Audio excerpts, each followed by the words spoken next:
afternoon, and warmest welcome to everyone. My name is Fatemeh Razavi, and it's my privilege and honor on behalf of Sharif University of Technology Association, Seattle Chapter, to welcome you to our 10th reunion. We are delighted to have you here. I would like to thank you for making the commitment to spend part of your weekend with us. I would like to extend a warm welcome to our distinguished guests, many of whom traveled far or adjusted their plans to be here. It is truly exciting to have such a distinguished group of professors, innovators, technologists, and entrepreneurs in one place. We are grateful to those who helped to make this happen. This reunion theme this year is Iranian immigrants' contributions and challenges. Our speakers, as well as our audience, if not some of our audience, if not all, are living examples of immigrants' contributions, challenges, and successes. We all are fortunate to have the opportunity to be where we can freely pursue our dreams and further promote ideas that will improve the quality of life for all humanity. Our goal in organizing these events is to enhance professional, academic, and social contacts, and this is what we hope to achieve tonight. We are honored to have Dr. Firuz Partovi, Dr. Parviz, and Dr. Nima Arkani-Hamed with us today. The idea of this event started when we got the news that Dr. Firuz Partovi, one of the pioneers of Sharif University, was chosen as recipient of Dr. Amin's Lifetime Achievement Award. Well deserved.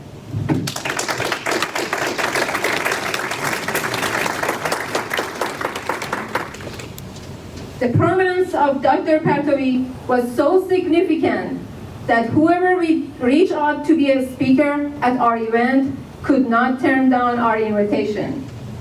That is how we signed up Dr. Parviz, Vice President at Amazon, and Dr. Nima Arkani-Hamed, Professor at the Institute of Advanced Study. We will start our program with a fireside talk by Dr. Parviz, and we'll continue with Dr. Arkani-Hamed's speech, followed by 15 minutes break. I think I need 15 minutes break by hearing mind-blowing physics talk. After the break, Dr. Kamali will give a brief history of SUTA awards. Then Dr. Partovi will present his speech, followed by award ceremony. Please jot down your questions for each of our speakers. We will have Q&A sessions after the award ceremony. We have allotted some time at the end of the program for group photos and networking opportunities.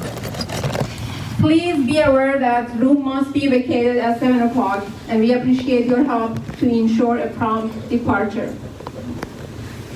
I'm very excited and looking forward to joining you for the next 4 hours.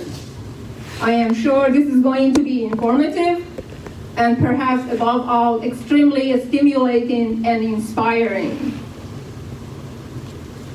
All this would not be possible without the generous help from our sponsors. Motion Metrics, Wells Fargo, Ms. Mariam Shariat.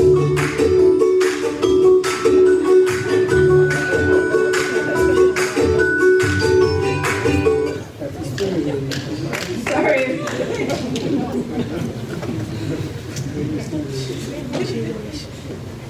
All this would not be possible without the generous help from our sponsors, Motion Metrics, Wells Fargo, Ms. Mariam Shariat, Cherry Street Coffee House, and IACA.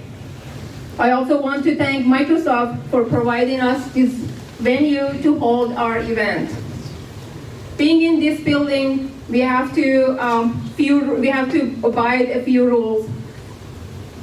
Here are some.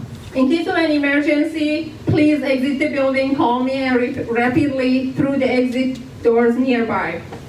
Guests must remain on the lobby area where there is no badge requirement to move around. There is only one restroom in the lobby. To use the restroom inside the badge access area, guests need to be escorted by Microsoft employees. To respect our speakers, please turn off your cell phones. Thanks again for being here on a Saturday afternoon. Now I would like to invite Dr. Mahdi Haji Aghai to come to the podium to introduce our first speaker. Thank you.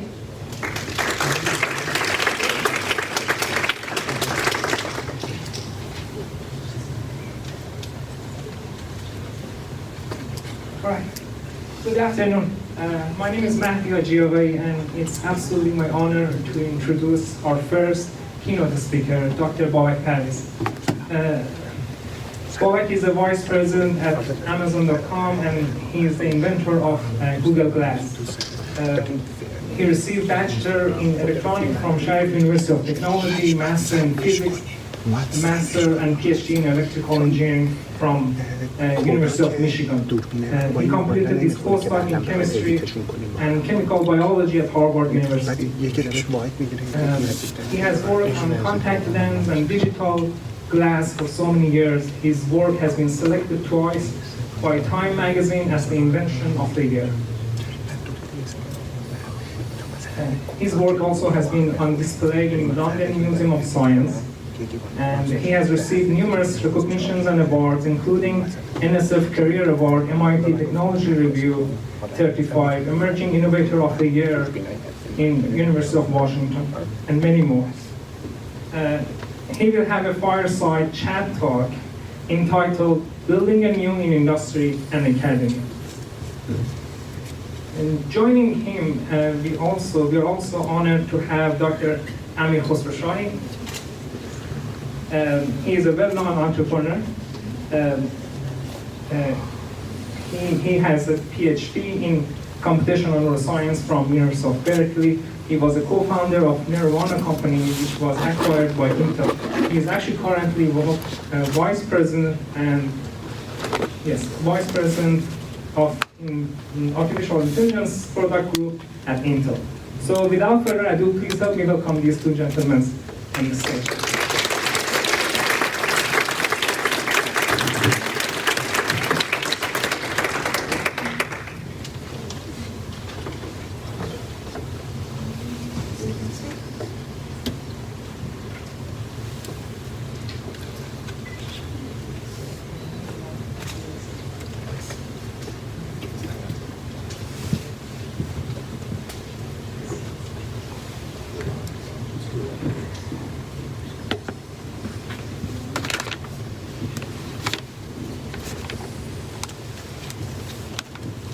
Working?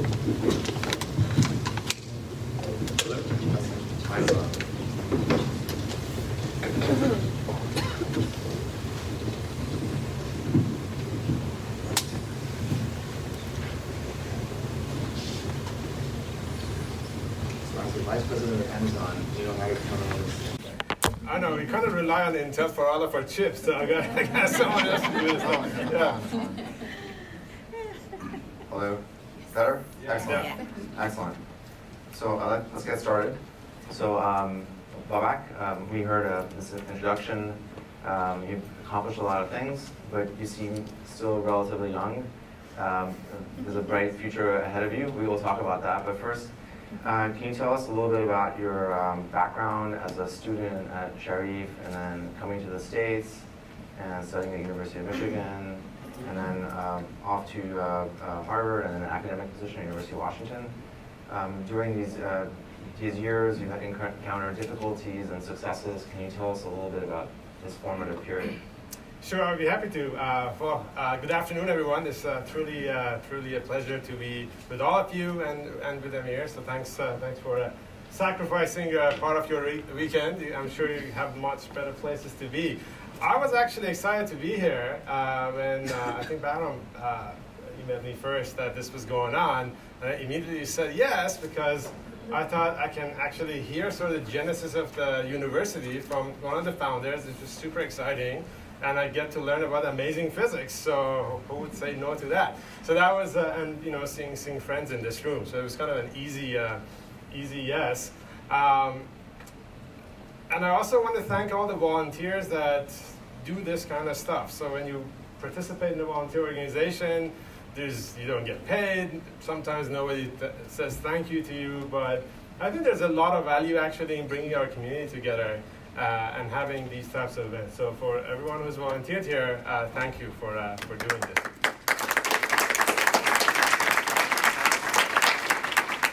So my story is actually not a very complicated one. So I went to Sharif for undergrad, and I was kind of a bit of a lost student. I was debating between various disciplines of what to pick. I was very interested in physics at the time. I had absolutely zero chance of becoming a prominent physicist like people that we have in this room. So that was pretty evident also at the same time. But between various disciplines in engineering, I was thinking about electrical engineering or sometimes mechanical engineering, aerospace. So I ended up with electrical, which was a passion of mine for many years actually before going to college. And I think one of the best things about the undergrad time at Sharif was our classmates. I think the university has a pretty actually sharp filter for getting people in. It's debatable whether that's the right filter or a good one. But I had a number of really good friends there, and we're still friends, many decades later now. So that was probably the best part of my university experience, and then obviously the professors. So we had a number of professors who were absolutely dedicated to the well-being of the students, and that's why I really respect also academics and professors. And they went out of their way to teach us how to be good engineers and to a degree good people. So it was 4 years. I should probably have attended more classes. I skipped many and played soccer instead, so I regret that. But I'm not going to officially admit to that, but I did that. And then it was off to Michigan because I wanted to be a good engineer. And I thought I needed to be at a place that had good, especially experimental facilities. So we're doing solid state and sort of MEMS type work at the time. And Michigan was a place that I got accepted to and ended up there. It's also a good experience to be there. And did you, so you didn't have visions of being a great theoretical physicist, but you did go on into academia for a bit and decided to go from academia to industry. Can you tell us a little bit about your experience after Michigan? Yes, I could. So I actually always wanted to be an engineer, and when I was graduating from Michigan, my goal was to go to industry and be at startups. I was working on building small things at the time, and this is almost 18, 20 years ago actually now. And all the techniques that we were using at the time to make really tiny things were based on semiconductor fabrication techniques. We were mostly applying it not for building electronics, it was building optical devices and fluidic devices and those kind of other types of small types of devices. But it was also becoming increasingly evident to me that these types of techniques don't really extend to the level of complexity that you see in something like a plant. It's really shocking when you compare the complexity of what we can engineer in actually anything that's engineered and what nature can build. So that observation of when you look at the plant, when you look at anything biological, that has many more orders of magnitude complexity in terms of the number of components, the type of components, material diversity, geometric complexity. It's substantially more complicated than what we could do. So I kind of looked at that and said, okay, myself, that what we do today actually to make small stuff is not going to ever make it to the point that we can make something as complicated as a plant. So there's got to be a different way. And there was a person who was working on self-assembly, and he still actually works on self-assembly. Who is this? His name is George Whiteside. He's a professor at Harvard. And at least to me at the time, that looked like the way to do it. So instead of what we do always in engineering, to build things from the top down, to get parts, put them together to make something complicated, what if we try to build them from the ground up and have them self-assembled to make something very complicated? That's what nature does. So I thought, okay, I'll put my industry on hold for a little bit, go do a postdoc, learn actually how to do this kind of stuff, which kind of had me end up in the chemistry department. And I had zero chemistry background. Actually, I hated biology up to that point. And it was a really humbling experience because I ended up in the chemistry department, and honestly, I didn't know some of the super basic stuff that every undergrad in chemistry would know. So it was a very surreal experience because as a postdoc in chemistry, I had to go sit in undergrad classes in chemistry to learn some of the stuff that I didn't know. But I learned a lot, and I stayed there about 2.5 years. And that made a couple of big changes in my view of things and in my career. One was that I started to love biology because I understood actually what was going on a little bit more. And ever since, I've attempted at least to do things at the interface between biology, medicine, and engineering. So that's definitely something I'm quite passionate about. But also, I thought maybe I'll actually give academia a shot because it allows me to experiment with different things. And I ended up being a professor for a few years after that. I see. And then, so was your next experience, your first industry experience, was it at Google, on Google Glass, or was there? No, it was. Tell us your path towards this. No, the first one was actually right after graduating. Was besides internships and those kind of things, was at a startup company. So we're doing optical telecom devices. It's about the year 2000. So I stayed there from 2000 to 2001 before going to the postdoc. I see. Okay. So it was good. I learned a lot. You know, like any other startup experience, I think mostly you learn what not to do, and so I definitely had a lot of learnings. Had a really good time. But how did you go from your academic position then to building this incredible thing, Google Glass? I had one, by the way. Yeah. I think my dog ended up eating it. Okay, I'm not surprised. It was not possible. Yeah, probably happened to most of those units that we sold. Don't quote me on this one. But it's very cool, Yeah. and I'm a biologist myself.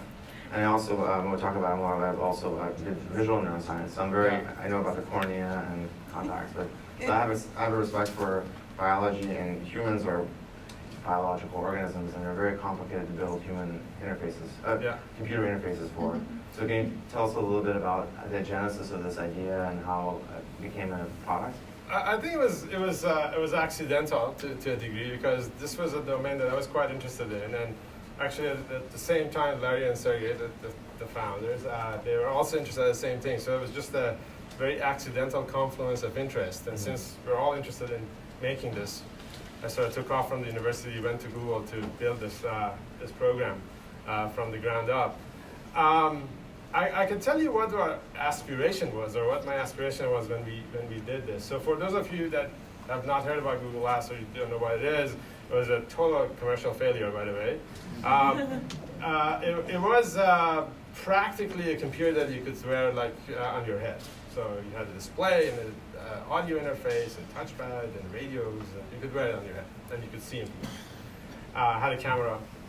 So what my aspiration was about two things. One was about access to information and the speed of access to information.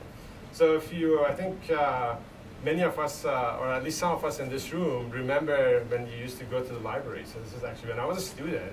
I actually went to the library and looked at like paper books. And it took a while actually to answer a question when you wanted to find information. So over the past 20 years, what has happened, or 20-something years, what has happened is that we've digitized all the information, and not only we've digitized it, we've made it accessible through things like Google or Bing. So now, if you have a question and you need to answer a question, it takes a much shorter time to answer that. So basically, for many things, maybe not very complicated things, but for many things, the process is as follows. You feel that you have a question, you reach into your phone, you unlock your phone, you ask the question, whether you say it or type it, you get some links from Google or Bing or whatever system you're using, and you get a sense of the answer. So that takes about tens of seconds. Compared to what we used to do in the library, it sometimes took hours or days, orders of magnitude faster.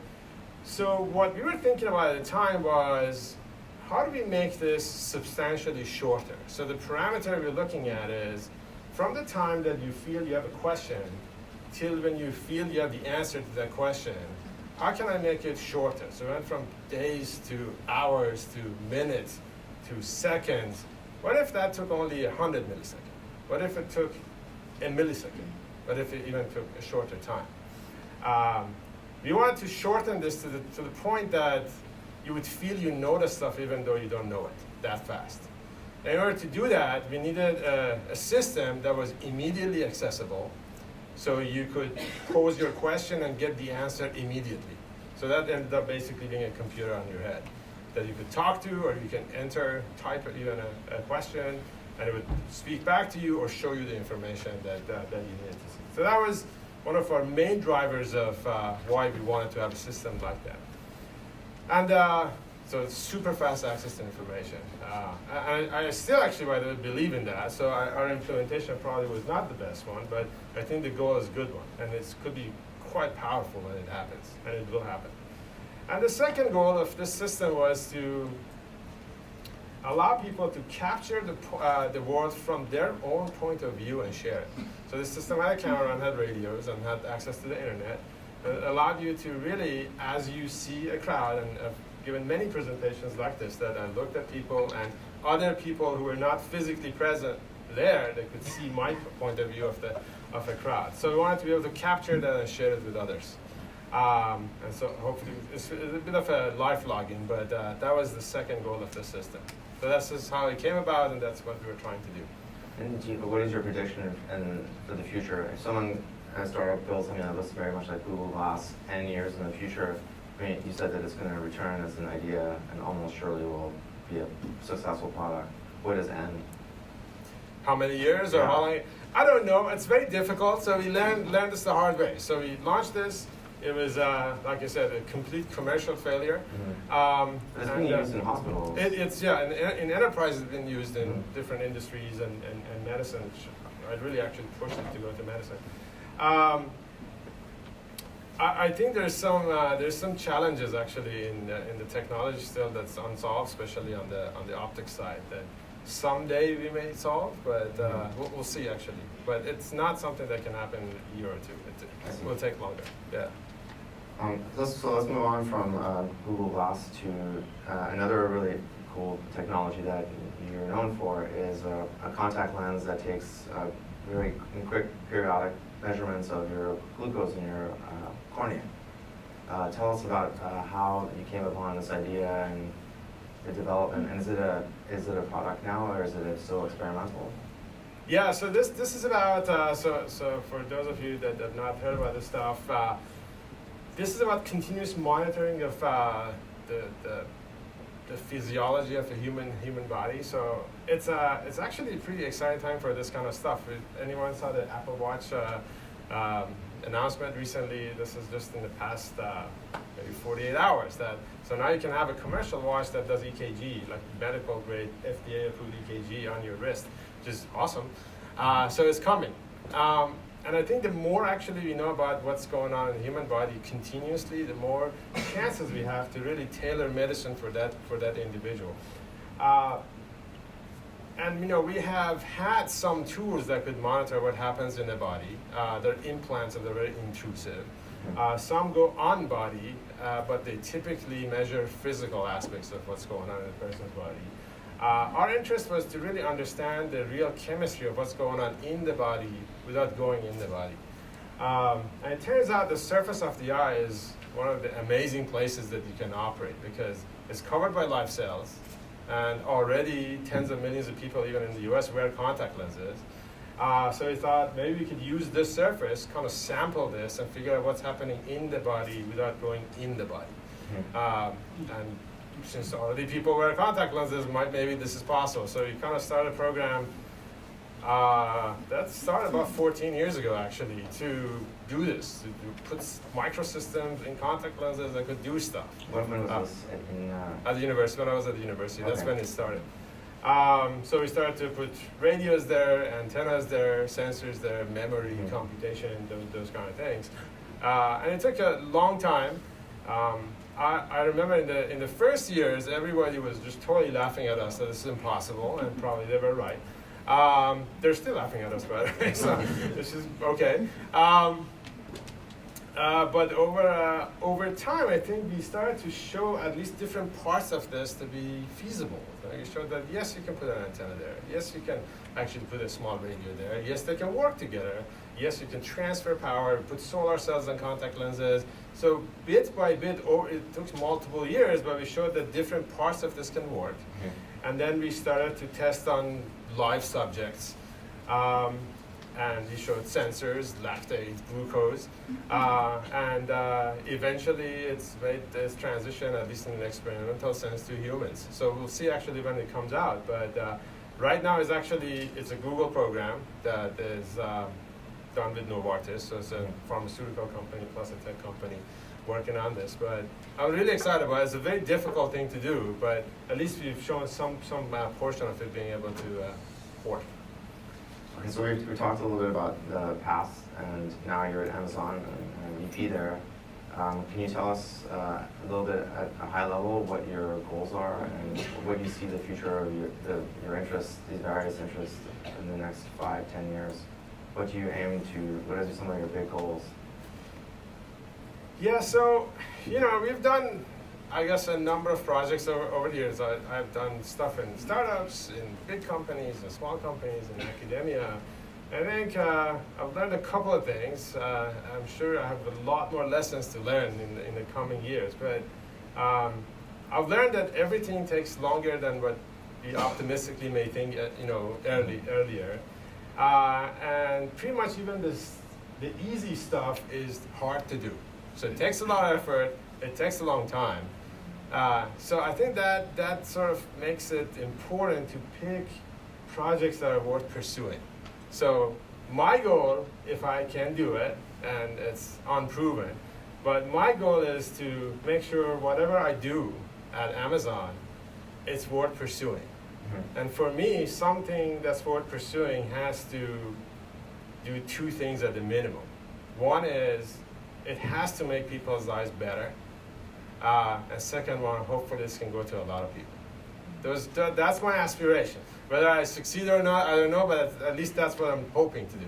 Okay. And it's difficult to do these things because you work under constraints of real life and real world. But I think it's important at least to attempt to set the right goal because it just takes a lot of time and effort to do this kind of stuff.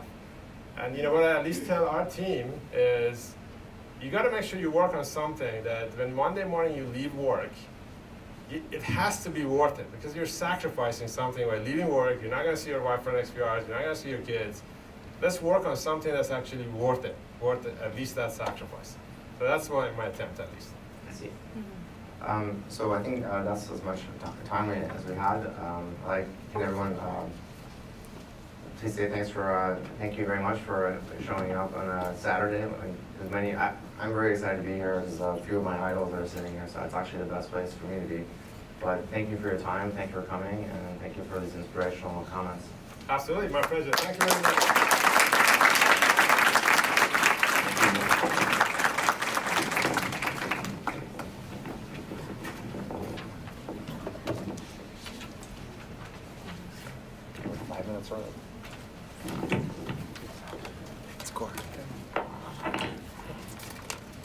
Thank you, Dr. Parviz and Dr. Khosrowshahi.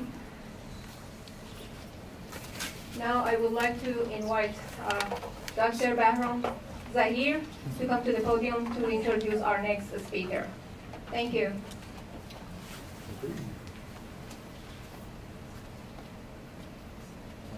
Do you hear me? Okay. When Dr. Partovi first talked to me about Nima, he used such a praising and admiring voice that I thought this should be probably a manifestation of the Iranian-style modesty, also known as taro.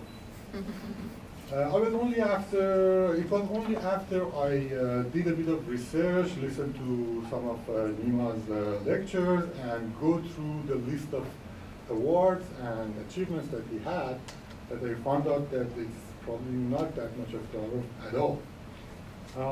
It would be a long list, so I skip all the awards, all the achievements, And just introduce very shortly that Dr. Arkani-Hamed received his bachelor degree from University of Toronto in 1993 with honors in mathematics and physics. And his PhD at Harvard in 1997. He also completed his postdoctoral fellowship at the SLAC, National Accelerator Laboratory of Stanford University. And now he is a professor at the Institute for Advanced Study in Princeton, New Jersey. Without any further ado, I invite Dr. Arkani. We are very happy to have you here. Thank you, thank you.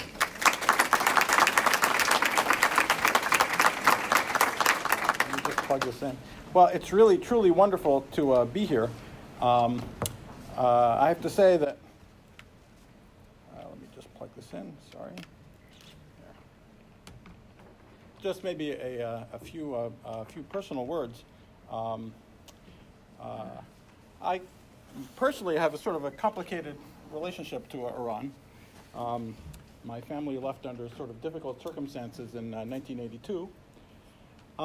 But there is an aspect of my feelings about the country, apart from all the physical beauty and all the other historically amazing things about it.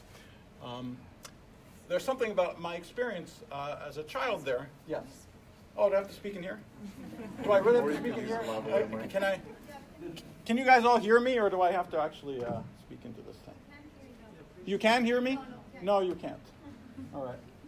Okay, I guess I can. You're one of these if it's easy. That would be slightly better if that's okay.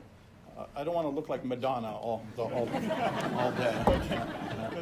Yeah. Perhaps it's not. I know. That's what you're thinking the whole time. I know. Yeah, I know. That's really serious pull there. Yeah.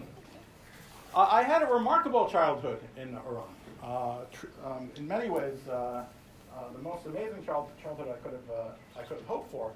Even though it was not all good, but it was remarkable. And one of the things that made it so remarkable was that my house was constantly filled with amazing people. My father, Jafar Arkani-Hamed, was also a professor at Sharif University.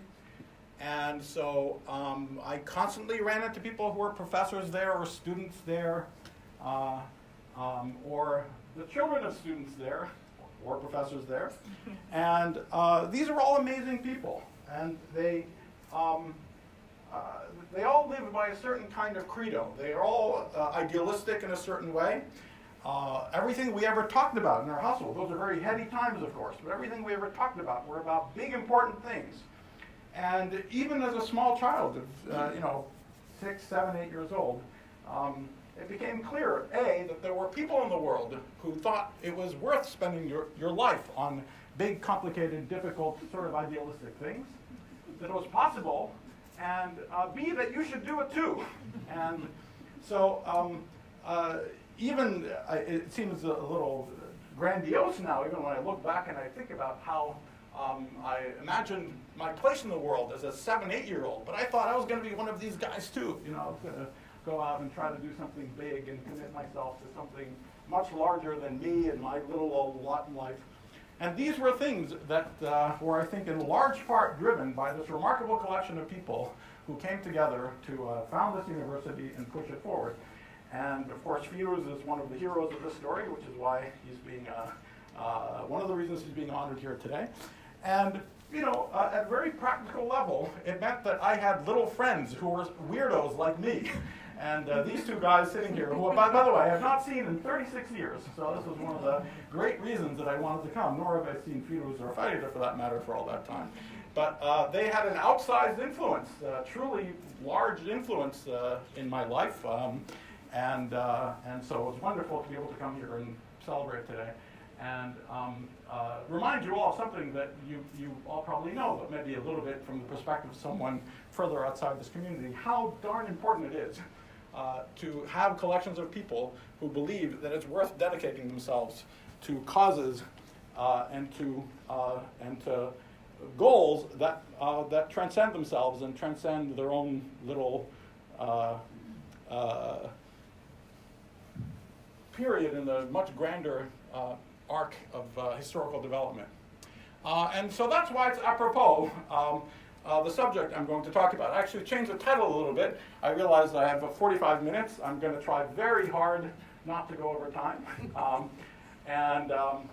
So the future of fundamental physics is a very large subject, but I decided to focus on one aspect of it, which is probably one of the more central parts of what we are likely to have to deal with in the remainder of the 21st century, which is the end of the notion of space-time. So that's what I want to tell you about in this talk. This is a large subject, something that we've known we had to do dimly for around 40 years, and we're starting to understand better and better how to go about doing it. So I want to tell you first what the problem is, why we think the notion of space-time is doomed, and what we have to do to go about replacing it. And there's a number of threads of research that are pushing on this problem. I'm going to tell you about one of the newer ones, one of the ones that I myself have been involved with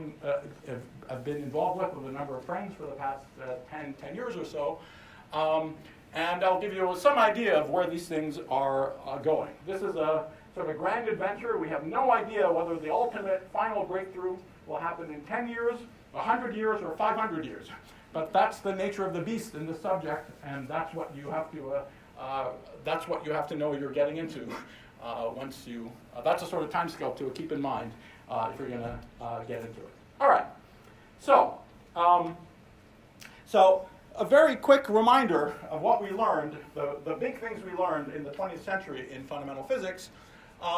We had two big revolutions, the revolutions of quantum mechanics and space-time. And if you only knew about quantum mechanics and you asked the theoretical physicists to come up with possible theories of the world that are compatible with quantum mechanics, they could come up with zillions of them. If you only knew about relativity, but not quantum mechanics, and you asked physicists to come up with theories that are compatible with relativity, they could come up with zillions of those. But nature somehow has both. And both of them puts a colossal restriction on our imagination for laws that could even in principle be compatible with both quantum mechanics and relativity. The way I like to say it is that if you imagine handing these laws to sufficiently competent theoretical physicists, lock them up in a room, don't let them look outside, and just say, build theories of the world that are compatible with these two grand principles, they would find something that looks shockingly, at first approximation, to be something that has all the ingredients in it that we see in our world. Okay? So it's almost impossible to monkey around with the rules without breaking something. And that was not true before the 20th century. And the force of this statement was not even really well appreciated until around 40 or 50 years ago. Okay? Now, there's a theoretical framework that allows us to talk about theories that are compatible with both quantum mechanics and Einstein's picture of space-time is known as quantum field theory. A very particular quantum field, that's a sort of general theoretical structure. A very particular quantum field theory is known as the standard model of particle physics, and it governs everything we know about the structure and interactions of elementary particles on the tiniest distances that we've seen, around 1,000 times smaller than the nucleus of the atom, all the way out to the size of the observable universe. Okay. So these ideas are incredibly successful. They're profound and incredibly successful, which makes it really startling that we have strong circumstantial evidence that at least one, if not both of them, are likely approximate. So this whole fantastic structure that we built up over the last 100 years lies on a foundation of sand, and that we have to somehow remove it and change something in a fundamental way. I'm going to focus on the fact that space-time is a concept that is likely suspect and has to be removed in the next description of physics. In a longer version of this talk, and we'll sort of get to it by the end anyway, I think something even more radical is likely true, that both space-time and quantum mechanics are going to come to be seen to be different aspects of something else which makes no reference to either one of them to begin with. But that's an even more radical than what I'm going to tell you already in this talk. So let's stick with just with space-time for now. Okay, so the slogan is that because of gravity and quantum mechanics, space-time is doomed. And let me explain why. There's a number of simple thought experiments that show that this has to be the case. Here's one of them. By the way, you really have to forgive me for my terrible artwork. Okay, so this is not, I'm not an artist. I think I don't need to convince you of that. That is supposed to be a magnifying glass up there, okay? Okay, and so what I'd now like to do is do a little thought experiment. Let's say we're trying to probe what's going on at shorter and shorter distances in space. Just actually look at the vacuum. Just take a look and see what's going on there. Now, something that we learned because of quantum mechanics and Heisenberg's uncertainty principle is that if you want to probe shorter and shorter distances, you need to use higher and higher energies. Okay? If you want to resolve tinier and tinier distances, you need shorter and shorter wavelengths. Shorter and shorter wavelengths mean higher and higher energies. That's why this great irony that to probe the tiniest distances we've ever looked at, humanity's ever looked at the Large Hadron Collider, that's probing distances of 10 to the minus 17 centimeters, 1,000 times smaller than the nucleus of the atom. We need the hugest machines we've ever built. Isn't that crazy? Right? And it's because of exactly this. The tiniest distances need these vast energies, and so to get those vast energies, we need to build these gargantuan machines. Okay, no problem. So let's say you want to probe shorter and shorter distances. What do you need? Higher and higher energies. So in principle, this is not a problem. You just ask larger and larger multinational governments for more and more billions of dollars, and you build larger and larger accelerators. And in principle, it can go on forever. However, because of gravity, at some point, this logic breaks down for a very simple reason.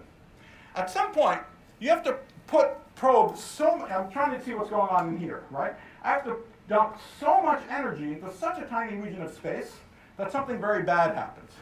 You remember E equals mc squared. So putting a lot of energy somewhere is like putting a lot of mass somewhere. And you know that if you put a huge amount of mass into a tiny amount of space, what's supposed to happen? You're supposed to make a black hole. A black hole is an object whose gravitational pull is so strong that the escape velocity is the speed of light, so nothing can actually make it out. So at some point, this is bound to happen. You put so much energy into such a tiny region of space that you collapse the region that you're trying to look at into a black hole. That's really bad because that makes it impossible to learn what was going on in there. The whole purpose of this damn experiment, which was to see what's going on at very short distances, doing the experiment itself makes it impossible to learn that. Okay, now, what happens if you get frustrated by this and ask for even more money and build a bigger accelerator, higher energies? You get an even bigger black hole. Makes it even harder to see what's going on at short distance, right? So this is an extremely simple thought experiment. In one very or another, people like Pauli realized this 50, 60 years ago. It's been reset in a million ways since then. This is the essential difficulty. Now, every time this has happened to us in physics before, that there's a concept that we can't even in principle give operational meaning to, it's meant that that concept is approximate. It's not really fundamental. It has to be. It's not really there in the correct equations. It happened to us already once before when we transitioned from classical mechanics to quantum mechanics. And indeed, the transition from classical to quantum mechanics is sort of the most revolutionary thing that's ever happened to us in physics. Even what physics was about changed. Instead of being something that allowed us to predict the future deterministically, we had to talk about probabilities. The whole purpose of physics changed when we went from classical to quantum. What's at stake now, as we lose space-time, is something of exactly the same character to it. There's something that's in the bedrock of what we think is out there already that we have to figure out how to remove and do without. Okay, so that's the magnitude of the challenge that we're dealing with. So this has happened to us before. What's startling here is that the thing that we have to get rid of is space-time itself. And physics has changed a lot, but it's always been about describing how things vary through space as they move through time. So what is physics supposed to even be about if we don't have space-time? Now, where do these issues become important? They become important at sort of order of 100%. They become very large effects in admittedly extreme environments. For example, you all know that the universe is expanding. If you run the picture of the expanding universe back in time, it gets hotter and hotter, denser and denser. And at some point, the kind of curvatures involved become, oh, I forgot to say this very important number. When does this happen? This happens when you start probing distances and times that are around this famous number called the Planck length, 10 to the minus 33 centimeters, or around 10 to the minus 43 seconds is the relevant time scale. Just to compare, the distances that we're probing at the Large Hadron Collider, again, I've said a number of times, they're around 10 to the minus 17 centimeters, 1,000 times smaller than the nucleus of the atom. Okay? So this is 16 orders of magnitude tinier than that even, and the minusculeness, bad English word, of that distance is a reflection of how incredibly weak gravity is compared to all the other forces in nature. That's how far you have to go until these gravitational effects become so large that they're important. Nonetheless, at around these Planckian scales, the notion of space-time is doomed and must be replaced by something else. And it's relevant as you run the picture of the expanding universe back in time. There's the place we colloquially refer to as the Big Bang singularity. And people sometimes ask what came before the Big Bang. But very likely what's going on is the word before stops making sense. The whole notion of time starts breaking down as you approach the Big Bang. And so the big question marks there are, that's the sort of problem that we deal with, right? We know there's something wrong, but we don't have a perfectly sharply posed question. This is not a problem set problem. Okay, we have to figure out some entirely new conceptual structure that replaces time with something else, becomes approximately the same as time in some regime, but allows us to make sense of this question of the beginning in some way. Something very similar happens if you jump into a black hole.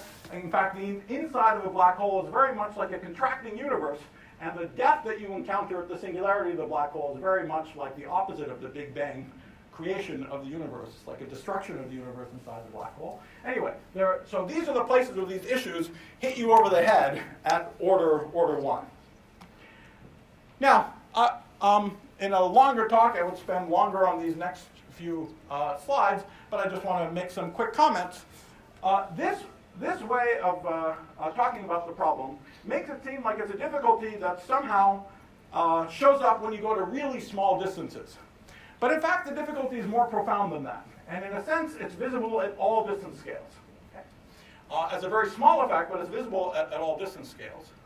And it has to do with a very deep fact about quantum mechanics. Quantum mechanics forces you, if you want to talk about anything precise, the only things quantum mechanics allows you to talk about are probabilities, okay? Because the world is not deterministic. Famous fact about quantum mechanics, we can only talk about probabilities. Any attempt to talk about probabilities, therefore, involves doing something infinitely often. The notion of infinity is very important because, for example, if you want to say that a coin is fair, 50-50, what you're saying is that if you flip it 1 billion times, it'll come up 1/2 of a billion plus or minus square root of 1 billion times heads and tails the other way. And if that billion is replaced by 100 billion in larger and larger numbers, the fraction eventually goes to exactly 50%. But it's a statement about this aggregate experiment that's done infinitely often. Okay? So just to get any kind of any kind of probability involves this notion of infinity, doing the experiment over and over again. It also needs another infinity. The apparatus, the thing which is doing the observing, has to, in an appropriate sense, be infinitely big compared to the system. The reason is that if it's not, the apparatus itself is quantum mechanically fluctuating, and so it can't record an answer to any kind of exact precision. Let me give you just a ridiculous example. I'm made of around 10 to the 30 atoms, about. Let's say I wanted to measure any physical property, anything. Choose any quantity, any property you like. I can't talk about anything to an accuracy better than around 10 to the minus 10 to the 30. And let me try to tell you why. Let's say I want to measure, I don't know, one of the famous magnetic properties of the electron, something that we've measured experimentally to 12 decimal places. Let's say I wanted to measure it to 10 to the 10 to the 40 decimal places. Ridiculous, okay? Well, let's say I tried to do that.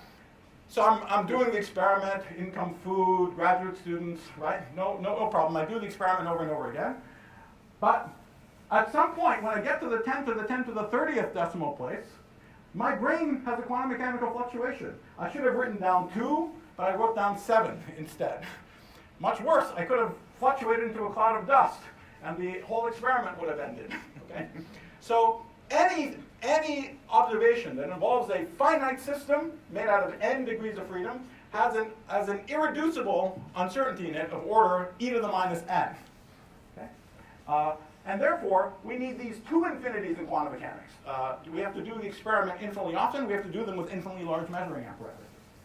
In a world without gravity, that's perfectly fine. But you see the basic tension between these requirements and gravity. Gravity is universal. Gravity doesn't like to divide the world into two pieces, some infinite piece that's doing the observing and the finite piece that's being looked at.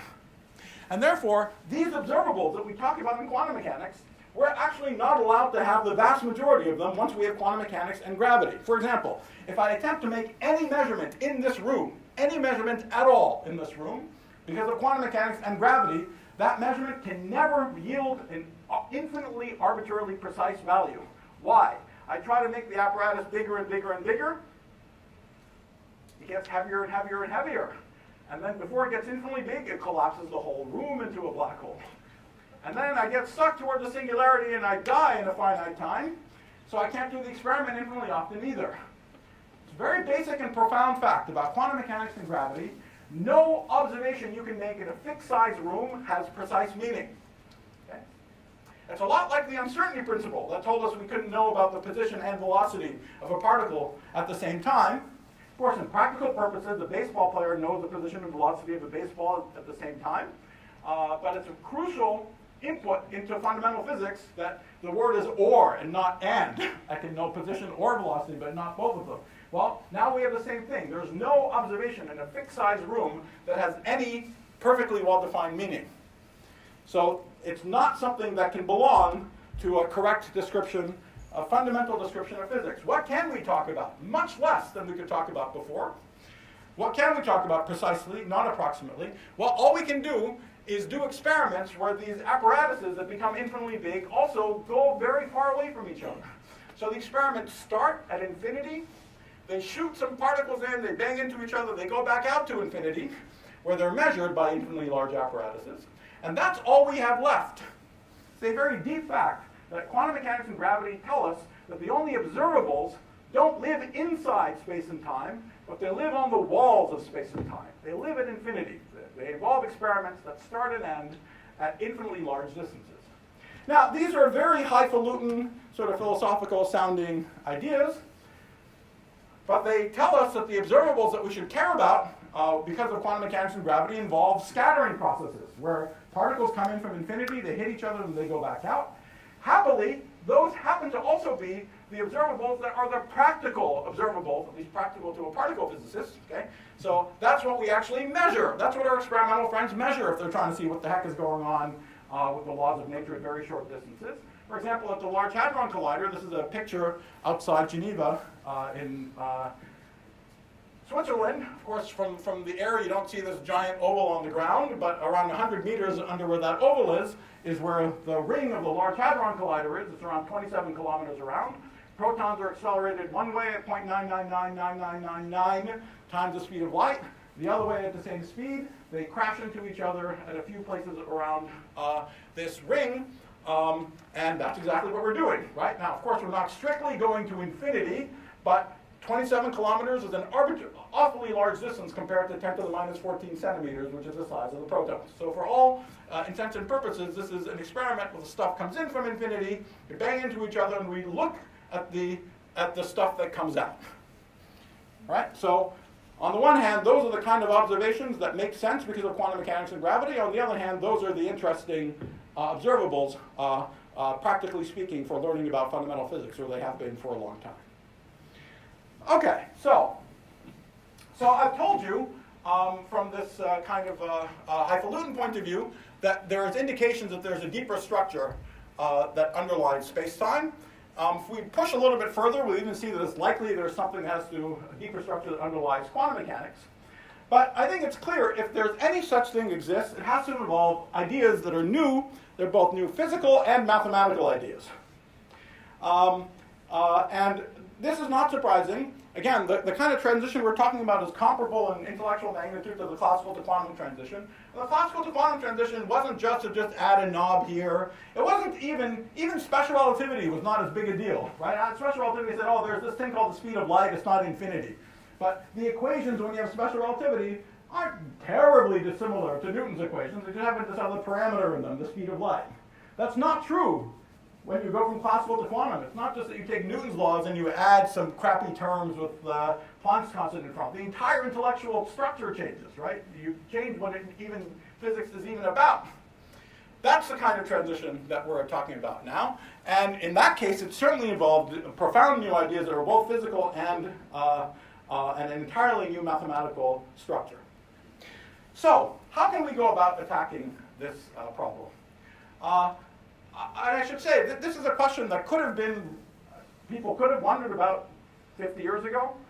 People did start wondering about 50 years ago, but I think it's only in the last 20 or 30 years that we actually know how to get up in the morning and work on this problem. Okay, so that's the nature of this business is to find that these problems are almost like these marble, perfectly impenetrable things, but you have to find some tiny, minuscule crack so you can get a little hold and start going in and seeing where it leads you. And enough of those cracks exist that there are ways into this problem. String theorists have done an enormous amount of good in this subject in the last 20 years. And what I'm talking about now is that now we understand that everything in this subject is unified and interrelated. If I had longer, I would tell you how everything I'm talking about connects in a very profound way to the core of the structure of string theory. But I'm going to tell it in a way where I don't need to say the words string theory for most of the rest of the talk. Instead, let me say a few more general comments. That sometimes the most crucial clues, especially for a transition of this magnitude, are actually hiding in plain sight as funny features of the existing theoretical framework. And there are famous examples of this. Einstein did not invent relativity. The notion of relativity goes back to Galileo. People knew that there should be no preferred frames of reference moving at fixed velocity relative to each other. But Einstein noticed that Galileo's notion of relativity allowed instantaneous action at a distance, and that notion was in conflict with the idea of fields that Maxwell and Faraday and others were so successfully using to describe electromagnetic phenomena. So he realized that what you needed to do is somehow deform Galileo's notion of relativity to be compatible with locality. And so that led to special relativity. So that's a famous example. Another example, I've said a number of times how incredible it is. Newton's law. Even though the equations ended up being exactly the same, but they started with a very different seeming philosophical framework. In fact, people first noticed this with light. People noticed that you can say that light goes from A to B by traveling in a straight line, or maybe if it goes between two different medium by satisfying Snell's law or something like that. Or you could declare that light goes from A to B by choosing the path that minimizes the time to A and B. In the second way, it doesn't seem like light knows what it's doing right now. It looks like it's imagining every possible way to go from A to B and choosing the one that minimizes the time. It's not manifestly deterministic. The fact that it ends up being equivalent to something deterministic is an outcome. It's not wired into the formulation of the problem. Then people around the same time realized that the same thing could be true for just ordinary particles. That a particle can move from A to B, not by slavishly satisfying F equals ma everywhere, but by sniffing out every way it could go from A to B, and choosing the one that minimized a certain quantity, which is called the action, that's the average value of the kinetic energy minus the potential energy along the path. See, the second way does not look deterministic. The second way, it looks like the particle is thinking about what's coming next and choosing one of many possible paths that it could take. And when people realized this, it bothered them. Famous physicists and mathematicians like Euler and Lagrange and others realized this, and it bothered them. And they wondered, why is there this second way of talking about good old-fashioned classical physics? Today we know the answer to this question. The reason this second way of thinking about classical physics exists is that the world is not deterministic. The world is quantum mechanical. And you know, you can't be a little bit non-deterministic. It's like being a little bit pregnant. It's not possible. Okay? So the way that quantum mechanics reduces to classical physics could not be something dumb, like you add some stupid terms to the right-hand side of Newton's laws, which has some stochasticity or something like that. Instead, what has to happen in the correct version of the physics, as you send Planck's constant to zero, you have to match to some way of talking about classical mechanics where determinism is not the star of the show, because it's not even there, fundamentally. Okay, so if in the real theory, you imagine you go back to a classical physicist in 1850 and tell them in 1930 determinism is gone. what are they going to do with that information? It's very startling. How could it possibly be?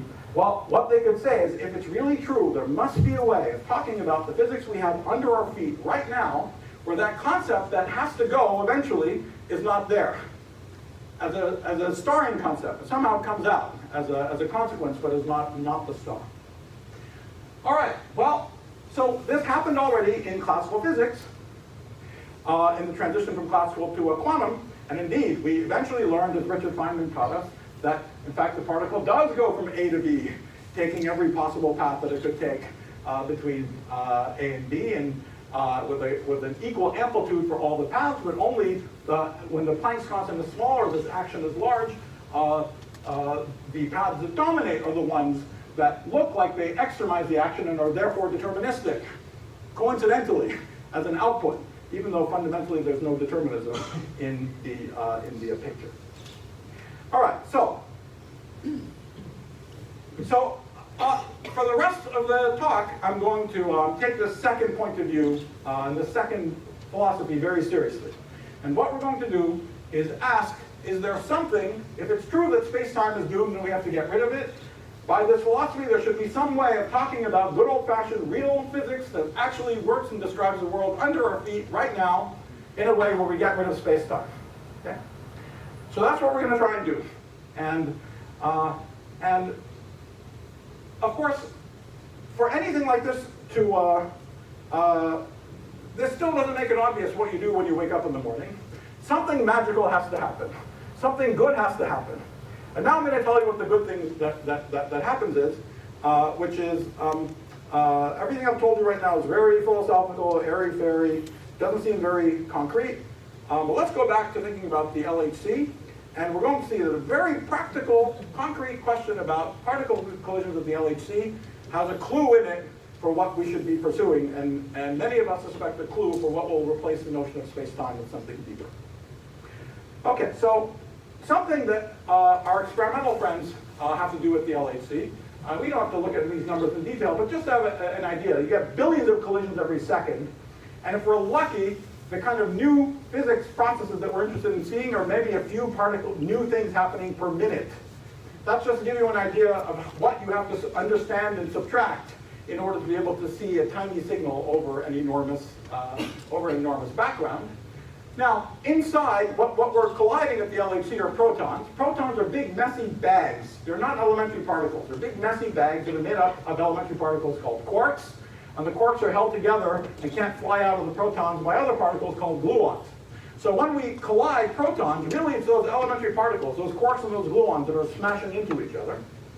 And so if you want to be able to figure out what happens, to subtract this known part of the physics, you have to be able to calculate with high accuracy processes involving, for example, the collision of two of these gluons. One of the gluons from one proton, one of the gluons from the other, and what happens when two gluons come out, or three, or four. In fact, for practical purposes, you need to know up to about when 8 of these things come out. Okay? So, and you just have to be able to compute those to sufficient accuracy to subtract them and look for these little tiny bumps on top of them. Okay, now, this, in principle, this is textbook physics. We teach graduate students how to do this.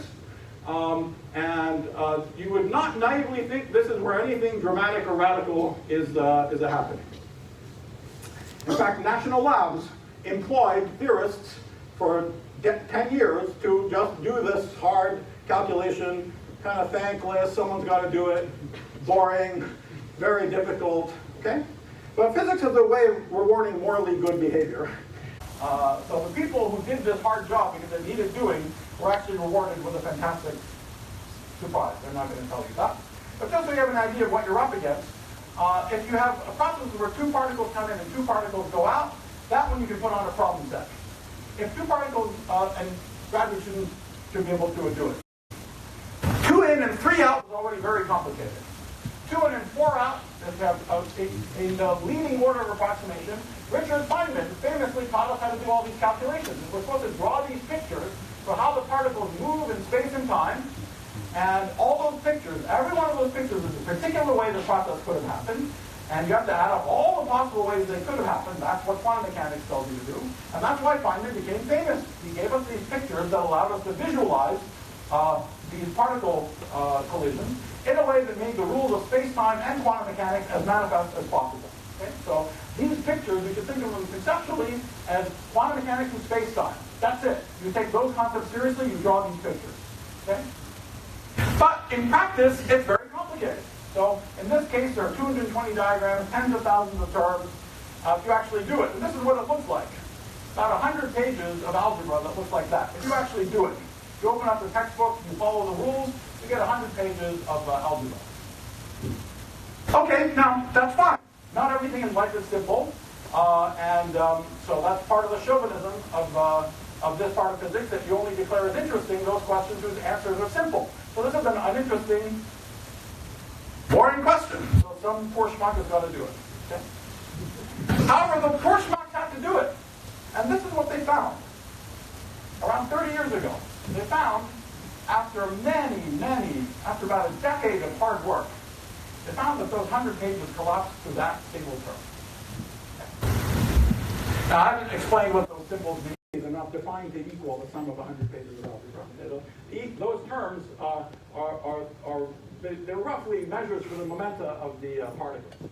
And the minus and plus signs, these gluons are particles that have spin. They're massless particles that have spin. They're polarization. They're either positively circularly polarized or negatively circularly polarized. But for particular simple configurations like that one, these 100 pages collapse to a single term. And 30 years ago, people were sort of mystified by this. And it was not obvious that it was a tip of a big iceberg, but today we know that it's a tip of a quite big iceberg. And I think it should make it clear that Feynman's way of doing physics makes the usual rules of space-time and quantum mechanics manifest. That's its purpose in life. But it's hiding something. Right? You want to make space-time and quantum mechanics manifest, you think that you're going to get 100 pages, but the answer is one term. This suggests that there's a second way of thinking about things. The second way, where the simplicity is obvious ahead of time, but maybe in that second way, space-time and quantum mechanics are not going to be the stars of the show anymore. Right? And by understanding what the second way is, we'll get some clues as to where space-time and quantum mechanics come from. See, here I hope you see the analogy with the reformulation of classical physics in terms of the principle of least action. Right? This is a strong indication, a clue, a theoretical clue, that there's another way of formulating standard physics where space-time and quantum mechanics recede into the background and other ideas come to the fore. All right. So I'm not going to have a chance to tell you in detail what these ideas are. Just in the last, I think I have 10 more minutes for the talk, is that right? I'll just give you a flavor of some of the ideas involved. But one of the beautiful things about this particular approach to the problem is that the questions that we are dealing with, on the one hand, are absolutely directly relevant for the life of experimentalists at the Large Hadron Collider. If they have to be able to make predictions, you don't need to look at this in any detail, but they really have to be able to make predictions for rates of processes over factors of 10 million or 100 million in rate, and you have to be able to understand. You have to be able to understand them to great accuracy over a very, very wide range. So the kind of ideas that I'll be telling you about in the last 10 minutes of the talk, actually, they work. They actually describe the real physical world at least in certain relevant approximations. But on the other hand, they have brought, especially in the last 10 years, physics into contact with some of the absolutely deepest parts of mathematics. And of course, physics and math have had a long romance, and the last 30 years have seen a great romance in the interactions between quantum field theory, string theory, and large parts of modern mathematics. But what's been happening in the last 10 years is new still, beyond that. And it involves very primitive parts of mathematics associated with this gentleman. So this guy, if you haven't heard of him, he's a kind of math in the 20th century. Famous Alexander Grothendieck, quite a strange and eccentric and remarkable character who spent the last 40 years of his life going. You see, he looks a little like Gandalf at the end there. But he revolutionized the understanding of algebraic geometry in the 1960s, and there's his grand dream in life, in his mathematical life, was something he called the theory of motives, which has occupied a generation of mathematicians since then to try to understand what it's really about and what it means. And incredibly, this theory of motives, you couldn't imagine anything further from the collision of gluons and protons and stuff like this. Theory of motives is somehow deeply, deeply connected to the physics that I've been telling you about. And you'll see just little hints of that. I won't even be able to tell you what a motive is. I don't exactly know what a motive is myself.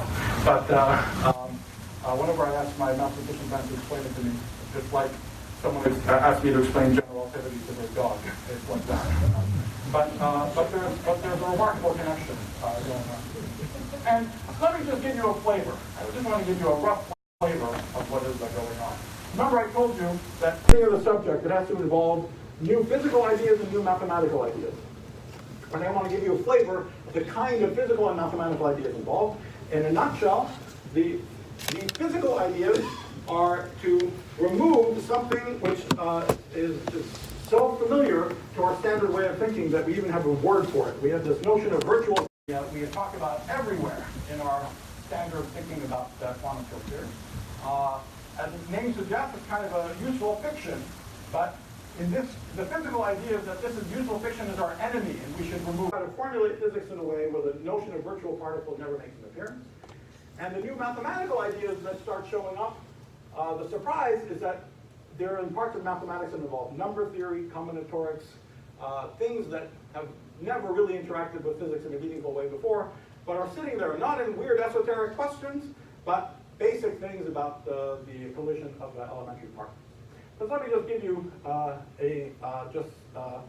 little flavor. So what's the physical idea? If we start with the very simplest amplitude you can imagine, that involves 3 elementary particles meeting at a point in space-time. Those scattering amplitudes, they involve, remember I told you these gluons have polarization. So there's an amplitude where 2 negative polarization and 1 positive polarization meet at a point in space-time, or the other way around. And these turn out to be incredibly simple. So where's all the complication? The complication comes from the fact that in the usual way of thinking about things, while we send in particles that come in from infinity and they go back out to infinity, in the middle, in order to make the rules of space-time and quantum mechanics manifest, Feynman tells us that we have to introduce all sorts of particles that don't travel over infinite distances, and no detector ever sees them. That's this fiction of virtual particle that we introduce in between there in order to be able to talk about these physical processes. So and that's the direct origin of all the horrible complexities. To do this, I imagine that I'm trying to describe these scattering processes to a totally pure mathematician. So I say they're gluons. So what's a gluon? I have no idea.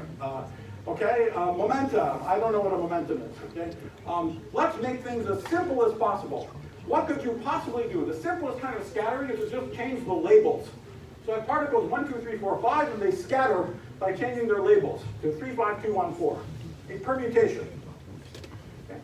Now that doesn't look like it has anything to do with scattering processes, but many years ago already, people realized that if you just draw what this permutation is, like 1 goes to 4, 2 goes to 3, 3 goes to 1, and so on. If you just draw them on a piece of paper, then it looks like a scattering process in 1 dimension of space and 1 dimension of time. So this was already very long time ago an indication of a very basic connection between combinatorics, permutations, and something more physical, like a scattering process. But no one thought you could apply this to the real world because in that picture, no particles are ever created or destroyed. They just bounce off each other. And they move in 1 dimension of space and 1 of time. Whereas in the real world, we can have particles created and destroyed, and the fundamental interactions involves 3 particles meeting at a point. But around 10 years ago, mathematicians found a second way of thinking about permutations graphically. And this is what they did. Here's the rules. You write the indices 1, 2, 3 around the boundary of a disk, and you draw pictures with black vertices and white vertices inside. And when you walk into the picture, if it's a black vertex, you make a right turn. If it's a white vertex, you make a left turn. Then you just follow that, and that gives you a permutation. Now, it's quite beautiful that every permutation can actually be realized in this way, by gluing together black and white vertices. I've given you a couple of examples. And so now, is it a coincidence that on the one hand, in physics, we saw that these simplest building blocks were made up out of these pictures that involved white and black vertices? On the other hand, around the same time even in mathematics, just thinking about the combinatorics of permutations, people found the second way of realizing permutations. And this is what I don't have time to explain in detail, but the pictures are deeply related to each other, at a very fundamental level, deeply related to each other. And there's, in fact, a whole story that begins with this basic combinatorics and just realizes a number of natural levels of structures that are completely given by it, that starts from the picture of the combinatorics and ends with the physical actual answer for the probabilities of these scattering processes. Anyway, I don't have time to explain how all of these things work, but just to say briefly, you start with this simple idea of combinatorics. Then there's a geometric idea that's a cousin to it, which involves generalizations of very simple notions, like the inside of a triangle, or the inside of a tetrahedron, or the inside of polygons. Okay? These are very familiar geometric notions that extend to higher dimensions in a familiar way, like the inside of cubes or dodecahedra.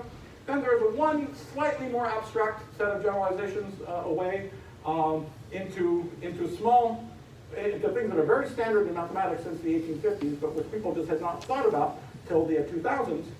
But there's this notion of the interior of geometric shapes that has an appropriate generalization, and that turns out to be intimately related to what seems like a stupid little exercise you could explain to a junior high school student. Exercise, write down a 2x5 matrix where every determinant that you can take in this matrix is positive. Okay? So that little exercise turns out to be, again, deeply related to this generalization of the notion of triangles and polygons, and remarkably deeply related to this picture in terms of gluing things with black and white vertices that eventually determine scattering processes in an interesting way. So that's just to give you just to give you a very rough flavor. I didn't really explain. I didn't explain that in any detail at all. One concrete problem that you can think about. So let's say that I'm interested just with 4 particles, so 2 particles in, 2 particles out, and I want to imagine that I'm drawing Feynman's pictures inside with here I've drawn something that would have sort of L sort of closed loops in it. And so no loops is the leading. Higher loops are systematic corrections to it. So we're interested in knowing the answers to many of these questions. Let's say you're interested in this question. So this is a classic Feynman question. You want to sum all these diagrams with L loops. In this picture that I'm telling you, that problem is 100% mapped to the following little geometry problem. Let's say you take, just in 2 dimensions, you look at all the points that are in the upper quadrant there. Okay? And I'm going to have 2 kinds of points, the red points and the green points.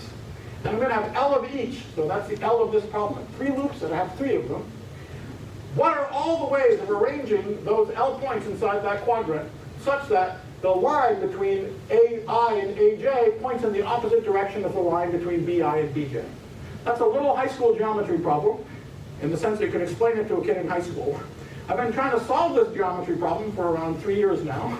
It's not a very easy problem to solve. We can solve bits and pieces of it, but it's an incredibly simple to state problem.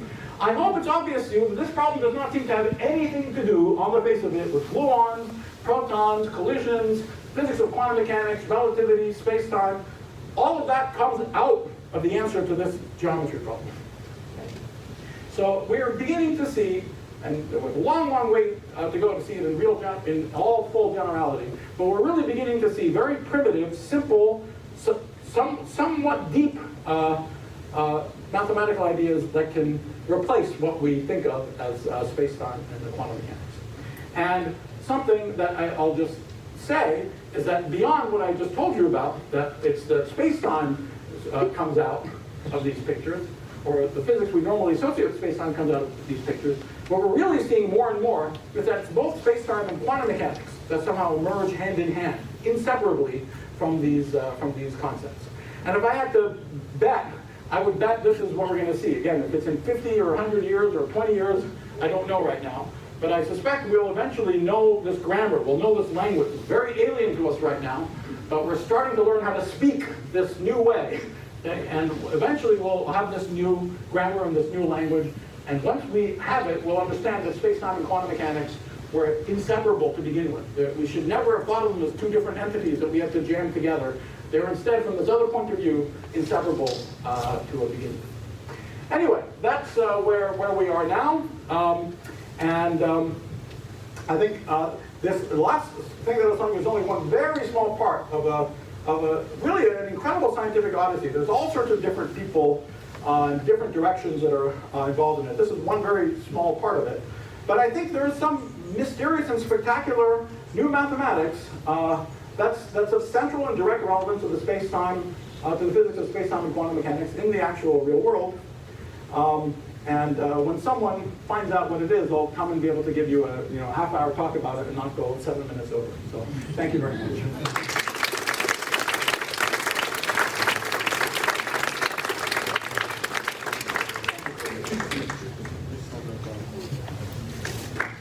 Wow. If everybody had such a passion for what they do, we would have a different world. Thank you so much. Thank you. Now we take a break for 10 minutes. Thank you guys for 10 minutes. Thank you.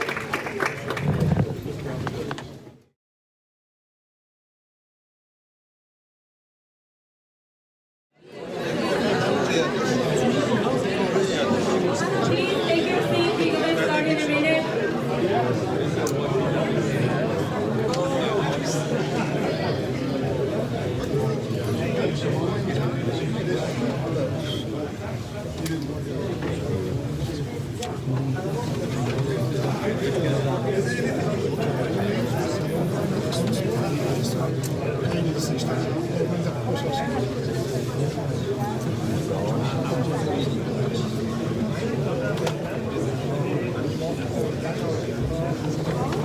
Now I would like to ask Dr. Jalil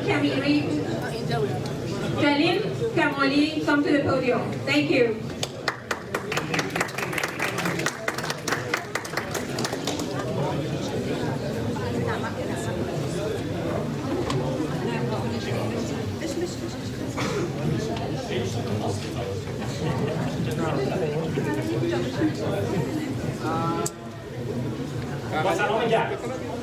Good evening, ladies and gentlemen. It's a true honor to be here to share the stage with such accomplished people. Not being nearly as accomplished, I found another way to receive visibility, and that's to get into the business of recognizing the accomplishment. In 2010, when I was the president of SUTA, we kicked off a project that ended up becoming one of the most. We have Dr. Mushagi's Innovation Award, that's one category in which we recognize the best research conducted in each department of Sharif University. Those who obviously apply for this program. We receive applications, we form panels of Sharif alumni who work experts of the field in academia and industry. And we select the best research. This program started in 2010. 2012 and 2014, we couldn't hold it. There wasn't much reception from the university in those 2 years. Management of the university had different agenda and all. But we managed to start it again in 2016 and also this year. So we've had the third program this year, and these are the winners in the 3 categories that list on the application. These researches, as I said, were conducted as master's or PhD programs in Sharif. The next category is Dr. Amin's Lifetime Achievement Award. Dr. Amin was the third president, late Dr. Amin was the third president of Sharif University. Many of the processes that sort of built the Sharif University and led to its worldwide success over the years owes their presence to Dr. Amin's hard work. This is to recognize an individual with outstanding contribution to the university. And it also started in 2010. These are the winners. The first winner was Dr. Shahshahani from Mathematics Department. He managed to come to our reunion in 2010 in Gothenburg, Sweden, and gave a lecture that was later known as Dr. Amin's lecture. And then the following winners, Dr. Sorafpur, long-serving Sharif president, Dr. Mansouri from Physics Department, and Dr. Otsi from Computer Science were the following winners. We have a category called Alumni Achievement Award to recognize the alumnus with outstanding achievement to the industry, academia, or society. It started in 2012, and the first winner was Dr. Behroha Khoshnevis from University of Southern California. And then in 2014, Professor Mahmoud Teviani from Electrical Engineering Department of Sharif. And in 2016, the winner was actually from industry, a gentleman very young at the time, below 30, I think, Mr. Hessam Armandi, who was an entrepreneur who founded the company called Cafe Bazaar in Iran, a very successful businessman today. Then we have the last category, Staff and Service Award. This is to recognize either alumnus or staff with outstanding service to the university or to SUTA. The first winner, 2012, was Professor Mashayikhi, working in Alumni Association in Iran and also SUTA for a number of years. 2014, the winner was Mrs. Afsaneh Tehrani. She was the secretary of Electrical Engineering Department. And same year, Mr. Ajidani, the lab technician of the electronics laboratory. In 2014, two gentlemen, two alumni with significant contribution to Alumni Association, also SUTA received the award. Mr. Mehdi Akilpur and Mr. Ali Reza Hamzalu are very successful businessmen in Iran, and they donated a huge amount of money to Sharif, in addition to other services. In 2016, we recognized Mr. Ehsan Asbema in Registrar's Office. I think everyone knows this gentleman because our transcript somehow had to be approved by him.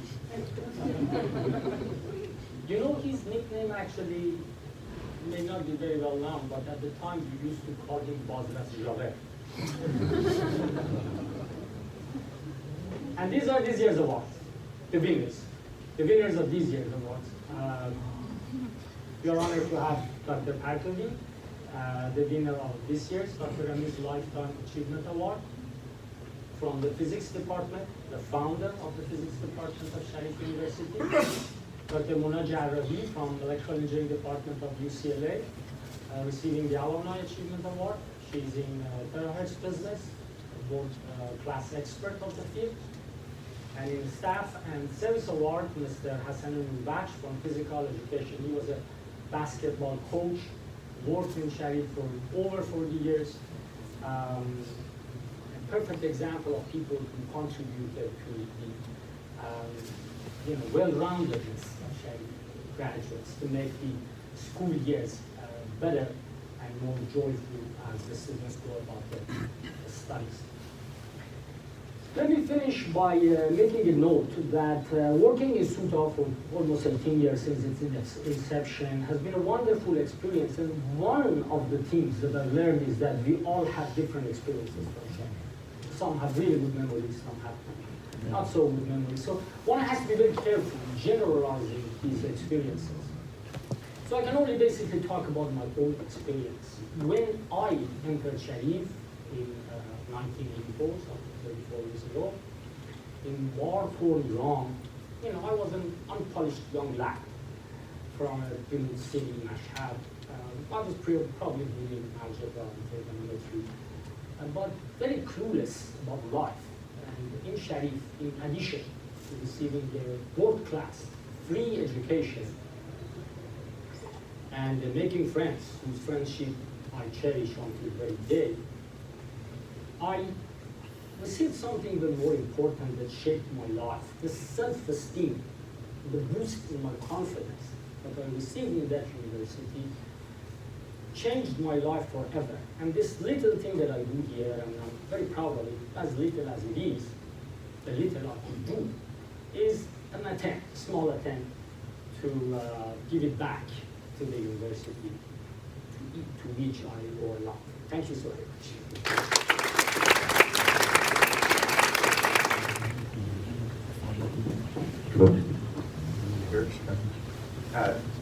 It's a small miracle that we're actually both here.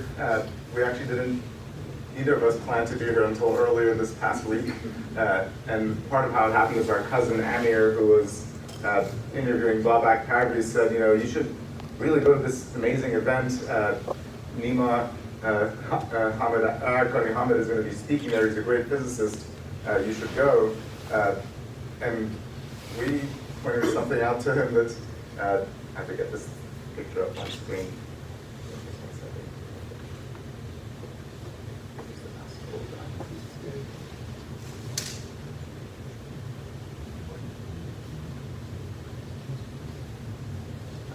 I got it.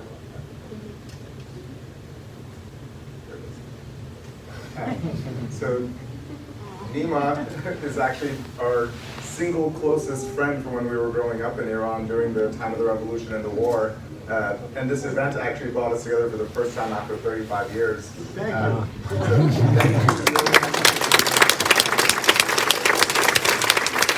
It also this picture shows how great Sharif University is, that not even the professors or the students, but none of the three of us went to Sharif University, but as being children of professors of the university, we continue to spread, I think, some of the greatness that Sharif University has created in the world. This is also the second time we've ever given a joint speech, which is not very easy to do because you need to coordinate, especially when you had only a few days to prepare.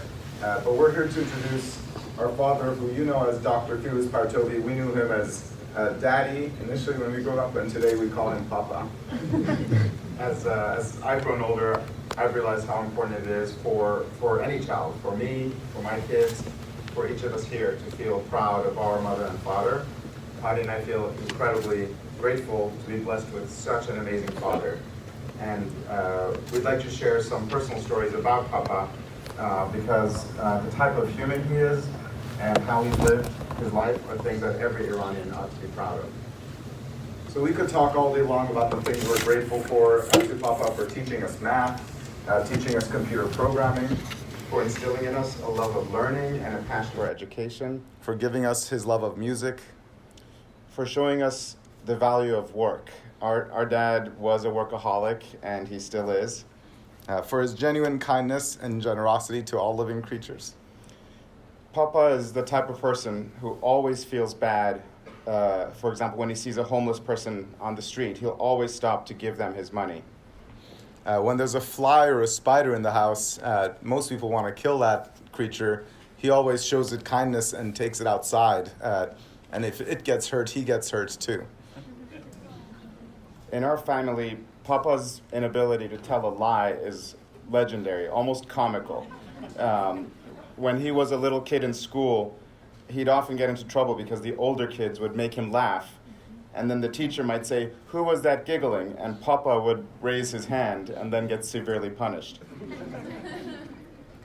Perhaps the best lesson that Papa is still teaching us is the love and patience he shows to his siblings, including his incredible devotion and to the memory of his late brother Hussein, who was also one of the chairs of the physics department at Sharif. Yes, Hadi and I could definitely be more loving and patient with each other, like Papa is with his brother and sisters. But instead of thanking only our father, we wanted to thank everybody in this audience.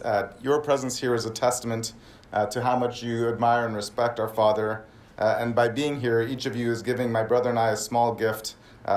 Each of you is accomplished in your own right and amazing in your own right. And thanks to your presence here, we're so proud of our father. So growing up, we underestimated how amazing Papa was. You know, our mom would always tell us that he was a genius, but this man has so much humility and such an ability to bring himself down to other people's level that you just don't realize that he's 100 times smarter than you. Some people try to prove that they're the smartest person in the room. Papa tries to do the opposite. He tries to lift other people up and make them feel smarter. When he plays with a small child, he himself acts like a younger child so that the child feels like they're teaching him things. This is how he is with his grandchildren today. This is how he has always been with us. You see, when Hadi and I were kids, Papa explained even the most complicated things to us with a patience that you can't imagine. When we got confused or didn't understand, Papa would pretend that he was confused too, and then we'd work on figuring it out together. He always made us feel like we were the ones figuring it out, as if he was the student and we were the ones teaching him. So just imagine Ali and I growing up, learning fractions, exponents, for loops, vectors, special relativity, and more, all the time thinking that we were helping our confused and absent-minded professor father to learn these concepts. It's really hard to overstate the magic of this. Papa somehow made us feel as if we were at his level, as if we were helping him fix his mistakes. And somehow, as ludicrous as this sound, he always made us feel as if we were smarter than anybody else, that he knew, as patently false as that is, that gave us the confidence to inspire and inspiration to try to do bigger and greater things. And that confidence has made the greatest difference in our lives. So during our years in Iran, we were there from age about 4 to 11. We didn't grasp the importance of what Papa was working on. We knew he was always at the Danishgah, working day and night. This was around, late 70s, early 80s. We would hardly ever see him at home. And when we did, he was always working. He had a passion for his work that I'm sure Hadi and I have inherited. And as we left Iran in 1984, we had little sense of what this Danishgah was and of what it would grow to become. With time and distance, we had no idea what an incredible impact Papa's Danishgah was making on Iran and on the world. So only in recent years, as we've encountered more and more geniuses and legendary thinkers who are the product of Sharif, like many of you here today, only in recent years have we come to realize what all of Papa's hard work was about. You see, as we learned much later in life, Papa was essentially almost like a co-founder of Sharif University. He was the first person to be hired by Dr. Mujtahidi to start Sharif. And it was Papa was one of just a handful of professors who attracted and hired almost all of the other professors in the university. Papa single-handedly wrote all of the software and database systems that ran the university, and punched the IBM cards for the scheduling software and student databases. And he chaired the physics department of the university.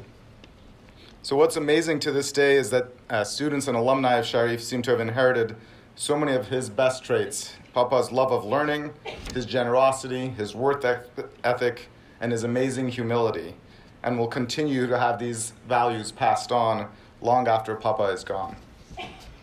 And so this makes Hadi and me the luckiest children in the world, because I just can't imagine anybody being more proud of their father. Thank you, Papa.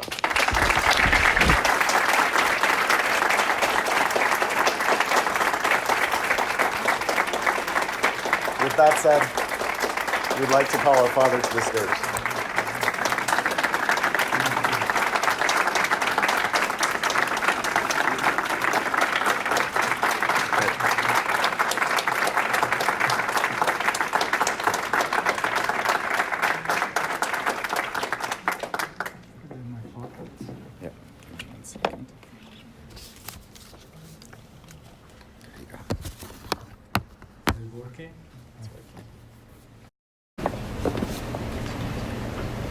Good afternoon.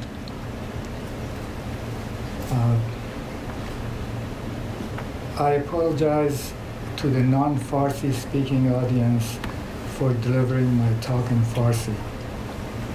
Basically, it will consist of thanking SUTA for the honor they are bestowing on me, thanking Dr.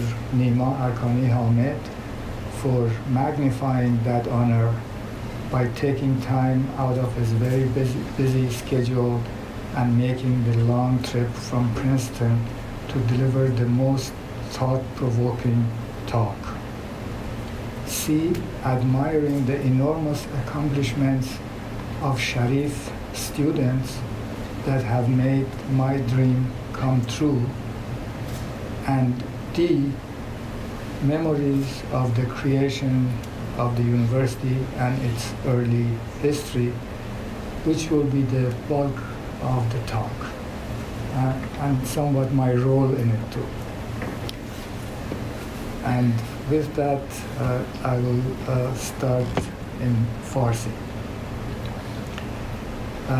برای اینکه بتونم این صحبت رو به موقع تموم کنم از روی نوشته میخونم، خیلی عذر میخوام. بعد از اون سخنرانی آقای دکتر نیما ارکانی حامد، این فرصت خیلی خوبیه که هر کی دلش میخواد یه چرت بزنه. برای اینکه خیلی به اصطلاح بورینگ خواهد بود. از دوستان عزیزم در انجمن فارغ التحصیلان دانشگاه صنعتی شریف سوتا برای این افتخار بزرگی که به من عنایت کردند متشکرم. همچنین از هیئت رئیسه شعبه سیاتل بخصوص آقای دکتر بهرام ظهیر که وقت زیادی صرف برگزاری این جلسه کردند. ضمناً از فرصت استفاده کرده بر اهمیت فوق‌العاده این انجمن جهانی تأکید می‌کنم.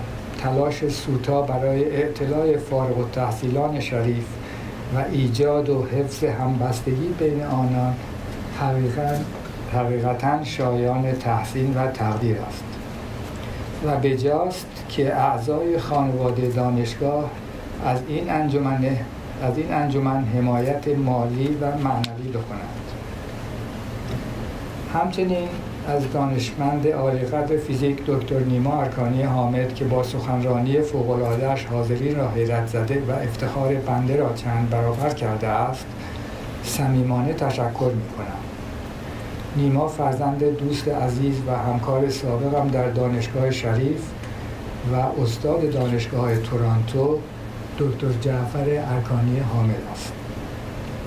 بالاخره از دانشجویان و فارغ التحصیلان دانشگاه شریف که موفقیت‌های خارق‌العاده آنان باعث می شود که رویایم بیش از آنچه انتظار داشتم به ثمر برسد سپاسگزارم. موضوع صحبتم چگونگی ایجاد دانشگاه صنعتی شریف و سالهای اول فعالیت آن خواهد بود، تقریباً 2 سال اول، و همچنین رولی که من شخصاً در اون داشتم. و از اینکه صحبتم بیش از حد به شخص خودم و یا به دانشکده فیزیک مربوط میشه معذرت میخوام. مثل اکثر ایرانی‌ها از همان سالهای اول زندگی احساسات وطن پرستی شدیدی داشتم و معتقد بودم استعداد ما کمتر از اهالی کشورهای پیشرفته نیست و با داشتن امکانات ما هم می توانیم در پیشبرد علم و صنعت مثل آنها بدرخشیم. از این رو تصمیم گرفتم دکترایم را در فیزیک بگیرم و در دانشگاه‌های ایران تدریس کنم. رویایم آن بود که در ایران بشود فارغ التحصیل علوم و مهندسی با کیفیت بهترین دانشگاه‌های دنیا به وجود آورد. چند ماه بعد از اتمام دبیرستان در سن 17 سالگی با هواپیما به آلمان و از آنجا با کشتی به امریکا رفتم. 9 سال بعد دکترایم را در فیزیک نظری از MIT دریافت کردم و به عنوان محقق در همانجا استخدام شدم تا تحقیقات تز دکترایم را تکمیل کرده به چاپ برسانم. سپس قصدم را برای بازگشت به ایران به دوستان و همکاران دانشگاهی اعلام کردم. همکاران در دپارتمان فیزیک MIT خیلی تعجب کردند و امکانات تدریس در آنجا را برایم توصیف کردند. دوستان ایرانی هم در امریکا حتی بیشتر تعجب کردند و خیلی کوشیدن مرا منصرف کنند. میگفتند تو که میتوانی به عضویت هیئت علمی بهترین دانشگاه‌های امریکا درآیی و یا در بخش خصوصی امریکا با حقوق کلانی استخدام شوی، برای چه میخواهی بدون هیچ گونه قرار شغلی به ایران بروی؟ گرچه شکی نداشتم که از نظر حرفه‌ای ماندنم 100% به نفعم است و با رفتنم دوستان خیلی نزدیکی را هم از دست میدهم، اما نمیتوانستم رویایم را فراموش کنم و تصمیم 10 سالم را عوض کنم. پس مقدمات سفر را فراهم کردم. مدتی در جزایر کارائیب گردش کردم و سپس راهی اروپا گردیدم. با پولهایی که از شغل‌های تابستانی و در حین تحصیل جمع کرده بودم، در آلمان یک اتومبیل خریدم و با آن به پاریس رفتم تا دوستی را که خوب میشناختم بازدید کنم. وقتی میخواستم عازم تهران شوم، دوستم پرسید میتوانید دکتر شریعتی را با خود ببرید؟ اسم دکتر علی شریعتی و نهضتی که در حال شکل گرفتن بود به گوشم خورده بود و میدانستم همراهی با او عواقبی به دنبال خواهد داشت. از طرف دیگر حس کردم که او با داشتن همسر و 3 بچه خردسالش حتما مشکل مالی دارد. قبول کردم و 6 نفره راهی تهران شدیم. در مرز بازرگان نام دکتر علی شریعتی مزینانی توی لیست سیاه بود. با تهران تماس گرفتند و قرار شد یک مأمور با ما همراه شود و ما را مستقیما به زندان قزلقلعه در تهران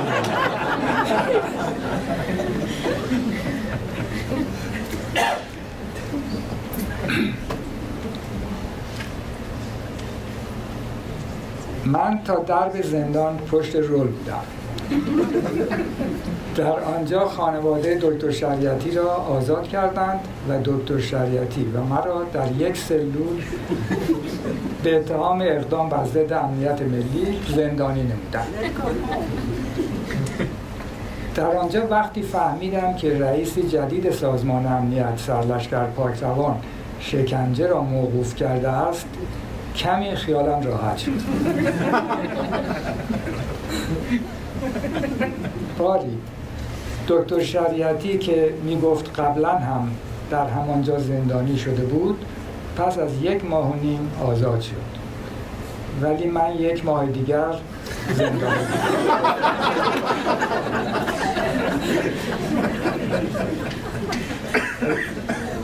پس از آزادی و دیدار با فامیل، اولین کارم تماس با مرحوم دکتر محمد علی مجتهدی بود.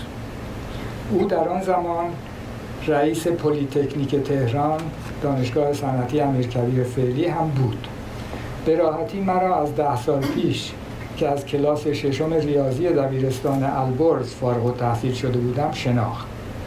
فوراً پیشنهاد استخدام در پلی‌تکنیک به من داد تا دروس فیزیک را به دانشجویان مهندسی تدریس کنم. من هم بدون توجه به سطح حقوق قبول کردم و مشغول کار شدم. پلی‌تکنیک دپارتمان فیزیک نداشت و من کارمند دوره عمومی بودم. وظیفه دوره عمومی تدریس علوم پایه به دپارتمان‌های مهندسی بود. 1 سال بعد مجتهدی از پلی‌تکنیک کنار گذاشته شد. او چون قبول نکرده بود که پلی‌تکنیک به هنرستان تربیت تکنیسیان تبدیل شود، مجبور به استعفا شده بود و بعداً هم وقتی خواسته بودند به پلی‌تکنیک برگردد قبول نکرده بود. در همان روزها بود که دربار او را احضار کرد و شاه شخصاً از او خواست که یکی از 2 مأموریت زیر را قبول کند: 1. سرپرستی دانشجویان ایرانی خارج از کشور، 2. ایجاد دانشگاهی بزرگ در رشته‌های علمی و صنعتی.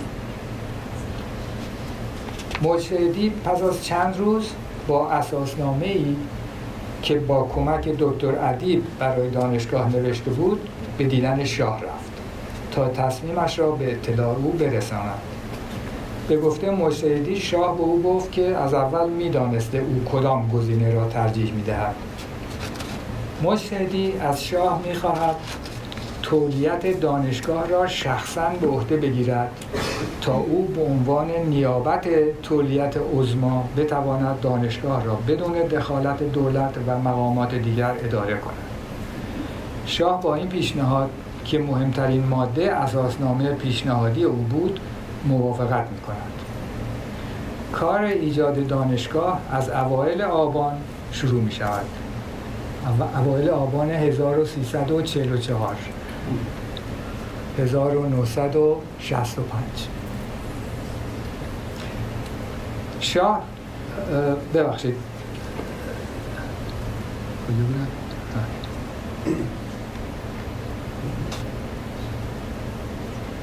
کار ایجاد دانشگاه از اوایل آبان شروع می شود و اول آذر ماه 1344 یا 1965 میلادی شاه فرمان تأسیس دانشگاه صنعتی آریامهر را رسما صادر می کند. همزمان با مجتهدی بنده هم بدون ذکر دلیل از خدمت در پلی‌تکنیک عزل شده بودم، اما بلافاصله با پادرمیانی او دوباره به خدمت برگشتم. دانشجویان پلی‌تکنیک بسیار با استعداد و کنجکاو بودند و من از کارم کاملا راضی بودم. مرتب هر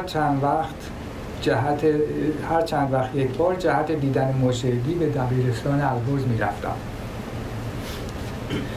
یک روز در آبان 1344 او مرا به دفترش خواست و با اشتیاق قضیه دانشگاه آریامهر را برایم نقل کرد و گفت به کمک فوریم نیاز دارد و روی من حساب کرده است. از خودم پرسیدم آیا این فرصتی است که دنبالش بودم یا اتلاف وقتی که به هیچ جا نخواهد رسید. از یک طرف تنها فرصتی بود که می توانستم خیلی بیشتر از یک نفر در پیشبرد علم و صنعت ایران مؤثر باشم و از طرف دیگر ممکن بود همین فرصتی را هم که در پلی‌تکنیک داشتم از دست بدهم. میپرسیدم آیا کسی حاضر خواهد شد آتیش را به خطر انداخته در دانشگاهی که ادعا می شود ظرف چند ماه دانشجو خواهد گرفت استخدام شود؟ آیا فارغ التحصیلان زبده دبیرستان ها این ریسک را خواهند کرد که در دانشگاه شناخته نشده و حتی ساخته نشده نام‌نویسی کنند؟ من یادآوری کردم که این عکس‌ها را میتونم نشون بدم.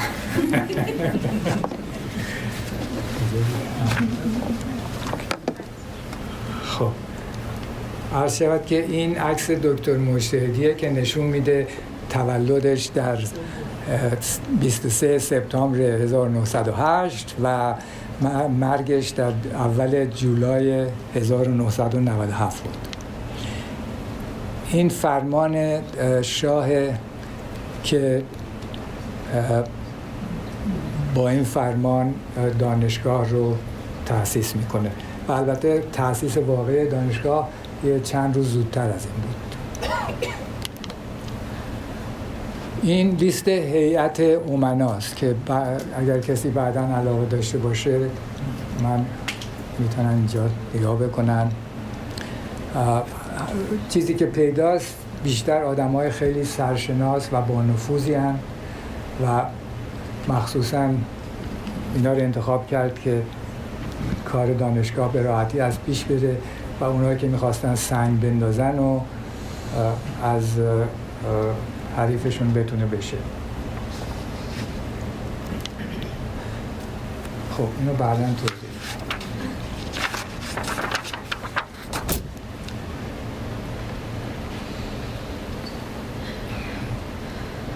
از خودم پرسیدم که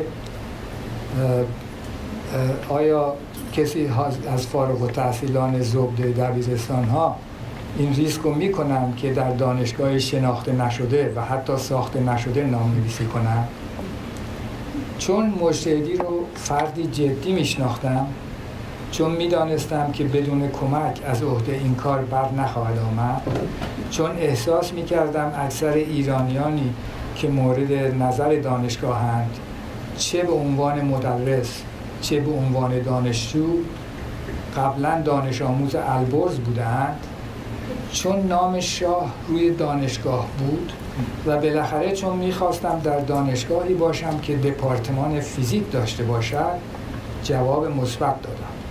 البته منظورم اسم شاه روی دانشگاه بود برای قدرتی بود که به دانشگاه میداد و میتونست سریع پیشرفت بکنه.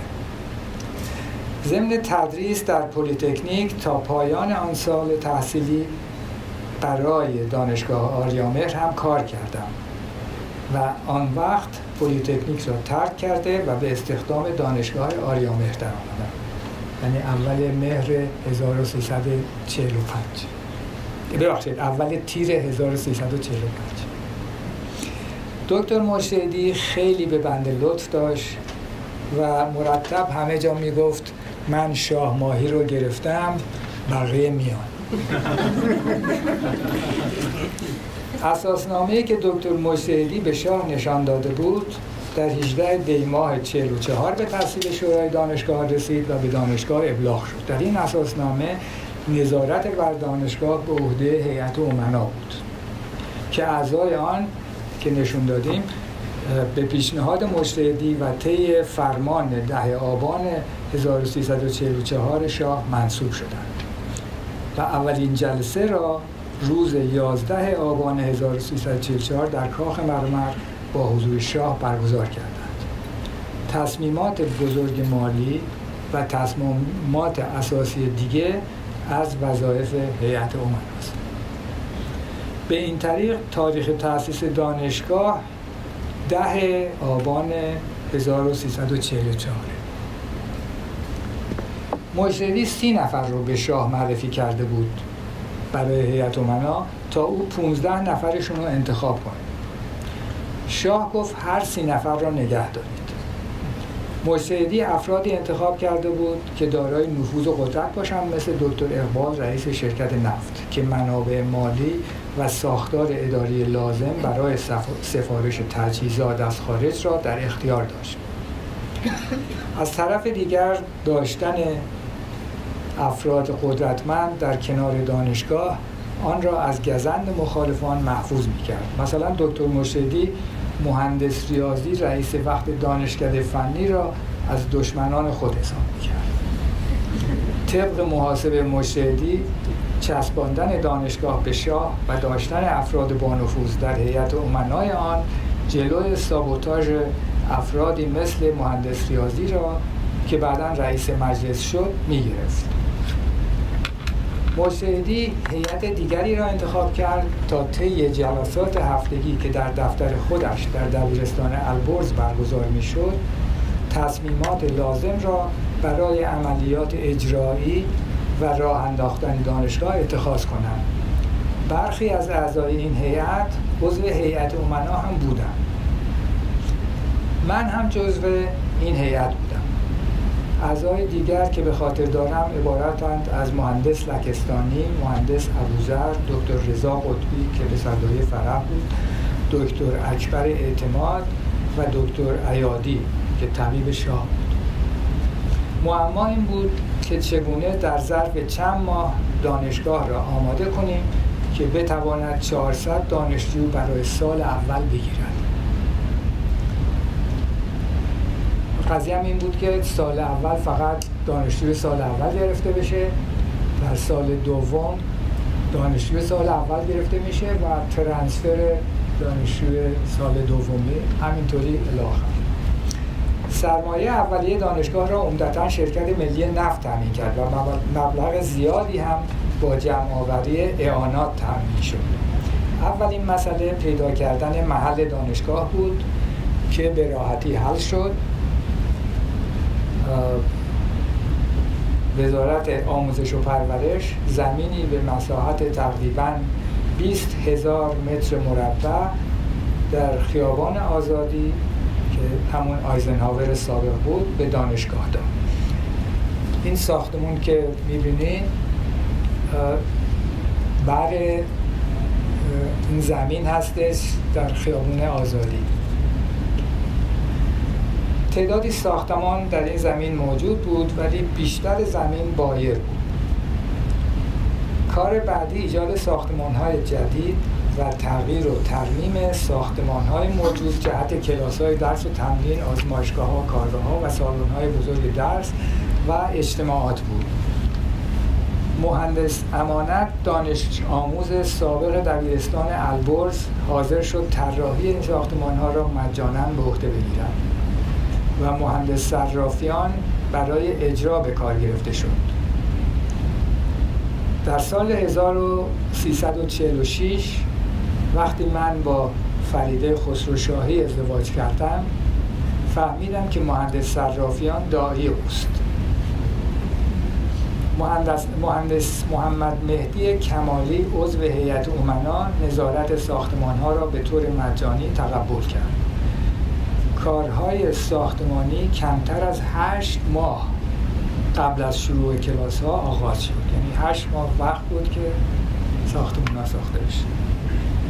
ساختمان‌هایی که موجود بودند عبارت بودند از ساختمان مرکزی، ساختمان تالار اجتماعات، چند تا ساختمان آزمایشگاه و سرویس‌های بهداشتی.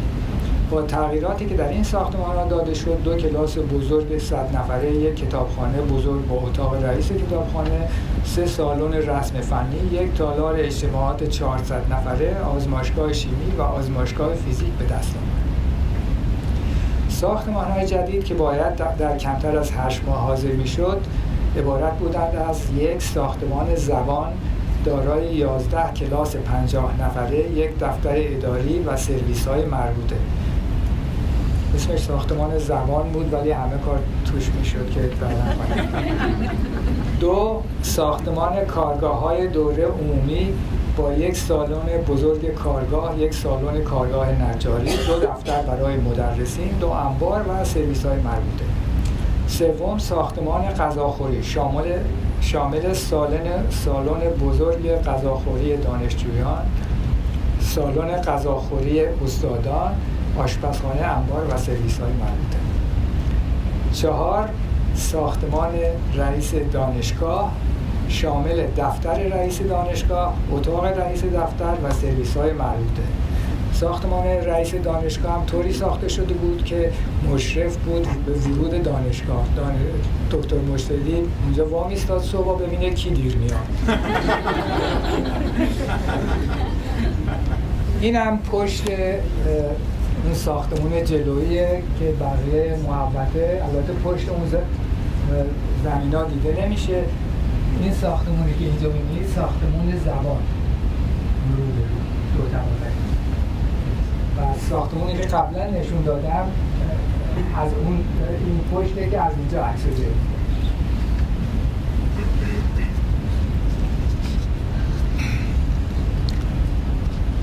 کار بعدی طرح آزمایشگاه‌ها و کارگاه‌ها و سفارش وسایل برای آنها و کتاب برای کتابخونه بود تا بعد از رسیدن وسایل و کتاب‌ها و ساخته شدن ساختمان‌ها بتوانیم آزمایشگاه‌ها، کارگاه‌ها و کتابخانه را تجهیز کنیم.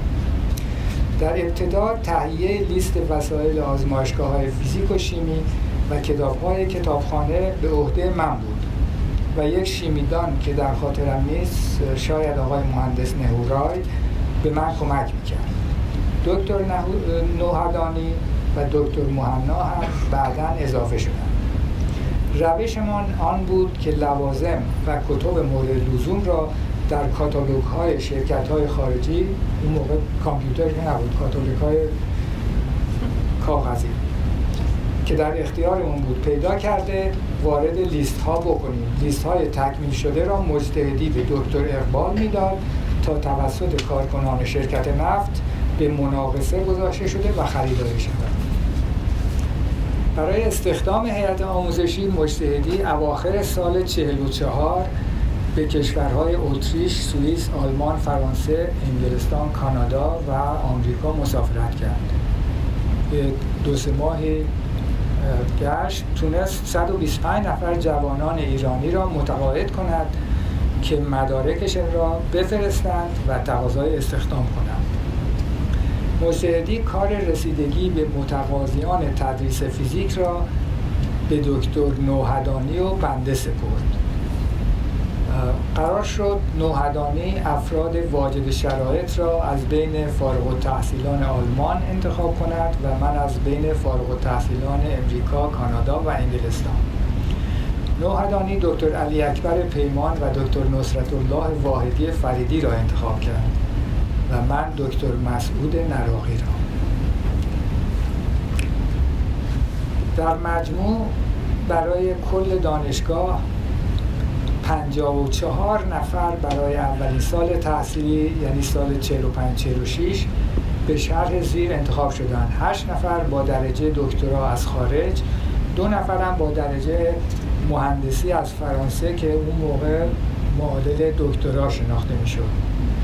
15 نفر مهندس فوق لیسانس از خارج و 18 نفر از ایران که احتمالاً همشون مال دانشکده فنی تهران بودن و بعد یه چند نفر هم لیسانس علوم و تکنیسیان رو. اگرچه برای تدریس آزمایشگاه‌ها و کلاس‌های تمرین فیزیک به تعداد زیادی فیزیکدان در سطح پایین‌تر از دکتری احتیاج بود، من هیچ کس رو در آن سطح استخدام نکردم، چون معتقد بودم کلاس‌های تمرین و آزمایشگاه‌های فیزیک و شیمی باید توسط دانشجویان لیسانس یا فوق لیسانس خود دانشگاه تدریس بشه و هیئت آموزشی شاغل در دانشکده‌های علوم باید همه در سطح دکترا باشه. از این رو برای تدریس کلاس‌های تمرین و آزمایشگاه فیزیک در 3 سال اول دانشگاه از فارغ التحصیلان فوق لیسانس در رشته‌های مهندسی برق و مکانیک استخدام کردیم. برنامه آن بود که بعد از سال تحصیلی 1347-48، یعنی بعد از 3 سال، این مهندسین جذب دانشکده‌های مهندسی شوند و جایشان را به دانشجویان سال 4 و 1 سال بعد به دانشجویان فوق لیسانس فیزیک بدن. در عمل هم همینطور شد. مهندسین برق و مکانیک به نحو احسن از عهده راه اندازی آزمایشگاه‌ها و تدریس کلاس‌های تمرین و آزمایشگاه برآمدند و چند سال بعد به دانشکده‌های برق و مکانیک که هدف اصلیشان بود منتقل شدند. هم خرج دانشکده فیزیک کمتر شد، هم کمک هزینه برای دانشجویان سالهای بالاتر فراهم آمد و هم تجربه این دانشجویان غنی‌تر و به ارزش تحصیلاتشان افزوده شد. استخدام من اول تیر 1345 صورت گرفت و پس از آن دیگران هم به استخدام در آمدند. تا آن زمان مجانی کار می‌کردم و کار اصلی هم تدریس در پلی‌تکنیک بود. در هنگام استخدام به هیچ کداممان عنوان استادیار داده نشد. به دارندگان درجه دکترا عنوان مدرس و به بقیه عنوان دستیار داده شد. عنوان‌های نهایی و استخدام رسمی موکول شد به تدوین آیین‌نامه استخدامی. تابستان 1345 زمان بسیار مشکلی بود. ظرف 3 ماه باید این کارا انجام بگیره. اولا ساختمان ها تمام بشن که من یادمه وقتی داشتش تموم میشد که 2 روز مونده بود که دانشجو بیاد، ما با بادوزن برقی دیوارهای اتاقا رو خشک میکردیم. آزمایشگاه ها، کارگاه ها و کتابخانه و کلاس ها تجهیز بشن، امتحان ورودی و پذیرش دانشجو انجام بشه، استخدام کارمندان آموزشی تکمیل بشه و آیین‌نامه ها و مقررات تدوین بشه و امثال هم. در کنکور 5321 داوطلب برای 4 دانشکده مهندسی برق، مکانیک، شیمی و متالورژی شرکت کردند. برای علوم کسی رو نگرفتن هر اون سال. از اونها 412 نفر به مرحله نامنویسی رسیدن از 5300. در همان اولین سال دانشگاه آریامهر جای دانشکده فنی را به عنوان پذیرنده بهترین دانشجویان گرفت. یعنی دانشجوهای درجه دوم رفتن.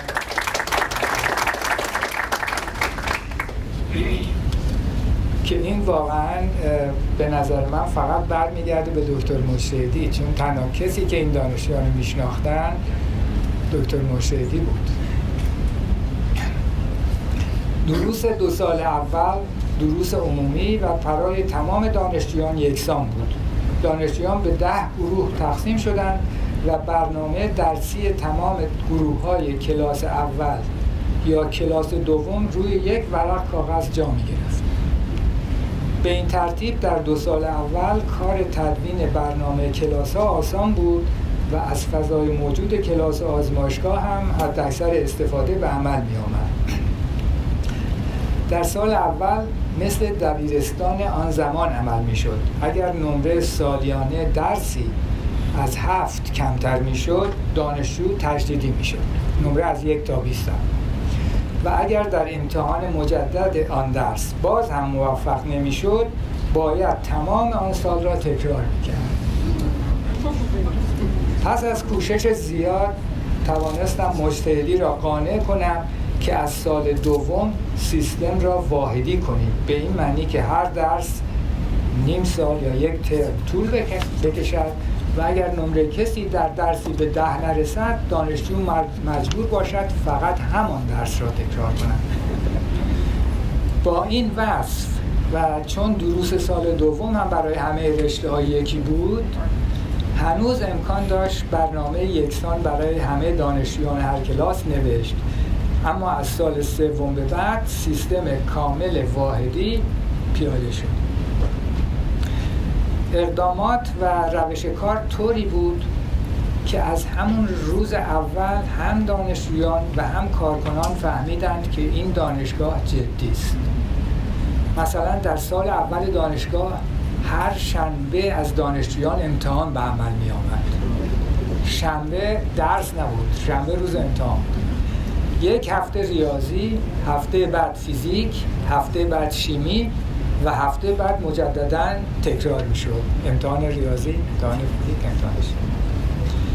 نمره نهایی هر یک از این 3 درس ترکیبی بود از نمرات این امتحانات با امتحانی که در انتهای هر درس از کلیه آن درس به عمل می آمد. برای مرکز محاسبات یک کامپیوتر IBM 650 را که موافقت شد. پس از نصب شدن کامپیوتر شخصاً و بدون سر صدا مشغول نوشته برنامه برای کارهای مختلف مثل نامنویسی در دروس و تهیه برنامه دروس، امتحانات، کنکور و غیره شدم. تمام برنامه‌ها را به زبان علمی فورترن که هنگام تحصیل یاد گرفته بودم نوشتم و همه کارها حتی وارد کردن اطلاعات در پانچ کارد را در سالهای اول شخصا انجام میدادم. این کارو کردم که اشکالاتش رو پیدا کنم رفع کنم، چون برنامه نویسی خیلی سخته که بدون اشتباه بدم چیز کنم.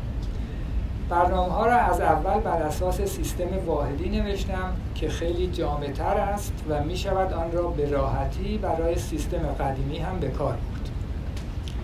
بعدها یک سوپر کامپیوتر CDC 64 جای کامپیوتر قبلی را گرفت و سیستم را با تغییرات کوچکی با آن وفق دادم. البته سوپر کامپیوتر در کوتیشن، چون به اندازه این آیفون هم قدرت نداشتم. اینطور که یادم میآید اداره این کار را پس از چند سال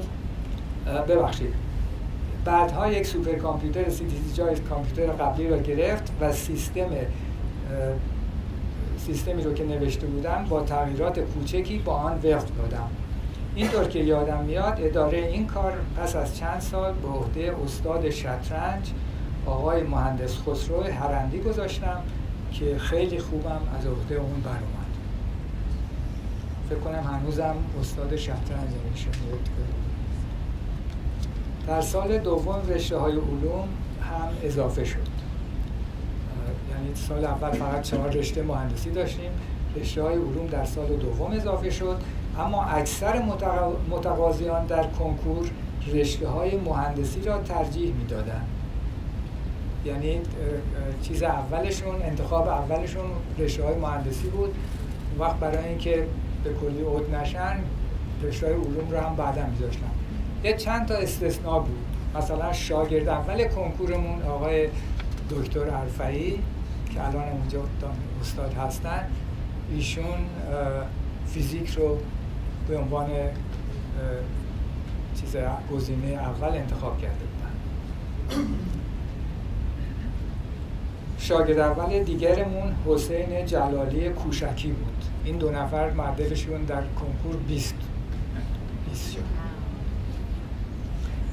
امتحان ورودی سال دوم شبیه سال اول بود، اما 470 نفری که از بین 5655 نفر متقاضی قبول شدند من حیث المجموع حتی از قبول شدگان سال اول هم برجسته تر بودند. برای آنکه دانشجویان بهتری به دانشکده‌های علوم جذب شوند، مجتهدی می‌خواست کلمه مهندسی را به اسامی آنها اضافه کنند. مثلا مهندسی ریاضی. این ایده برای شیمی اشکال پیدا می‌کرد، چون مهندسی شیمی به عنوان یک رشته واقعی مهندسی وجود دارد.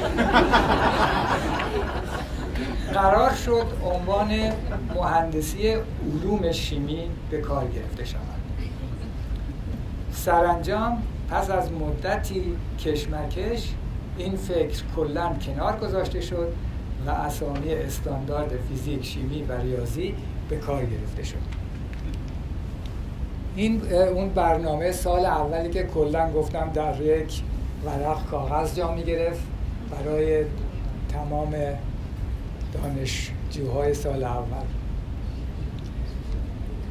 این لیست استادای سال اول دانشگاهه که از راست به چپ دکتر نراقی، دکتر معطر، دکتر پیمان، آقای مهندس زهیر که ایشون هم دکترا شناخته می‌شدن چون از فرانسه مهندس برق بودن، دکتر مجتهدی، دکتر منتصری، دکتر مهنا، دکتر واحدی، بنده و آقای دکتر زنده. قرمزا شیمی هن، زرزا فیزیک هن، این سبزای وسط که دکتر مجتهدی و دکتر منتصری هن ریاضی هن و آبی ها هم که دکتر زنده و مهندس ظهیرن، اونا هم برق، مهندسی برق.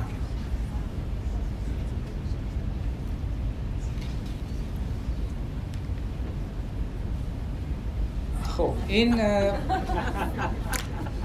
من نمره هایی که داده بودم و همه رو دارم لیستشون.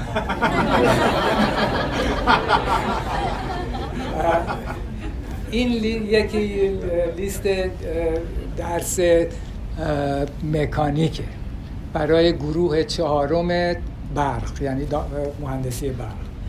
علت اینکه اینو گذاشتم اینه که یکی از دانش آموزان نفر 8 آقای مجید شریف واقفیه که اسم دانشگاه به اسم ایشون هستش.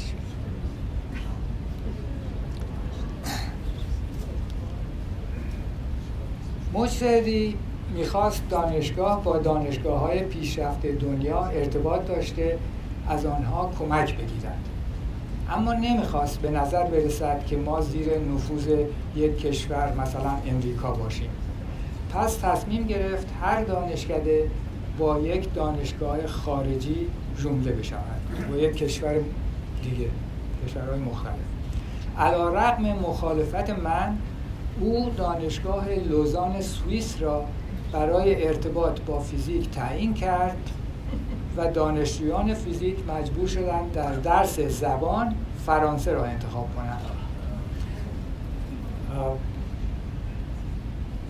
در حالی که مقدمات سفر من به لوزان فراهم می‌شد، دکتر مشهدی برکنار شد و دکتر فضلالله رضا که به نام پروفسور رضا شناخته می‌شد، در تاریخ 21 بهمن 1346 رئیس دانشگاه شد و موضوع ژوملاژ دانشکده فیزیک با لوزان هم منتفی گردید. البته دانشکده‌های دیگه هم قرار بود با کشورهای دیگه مرتبط بشن و تمام این قضیه از بین رفت. منتها ارتباط ما با دانشگاه خارج از بین نرفت. همونطور که خواهم گفت خیلی ما تمام دانشکده‌های دانشگاه با دانشگاه‌های خارج ارتباط‌های خیلی محکمی داشتن و از این راه خیلی به نفع دانشگاه شد.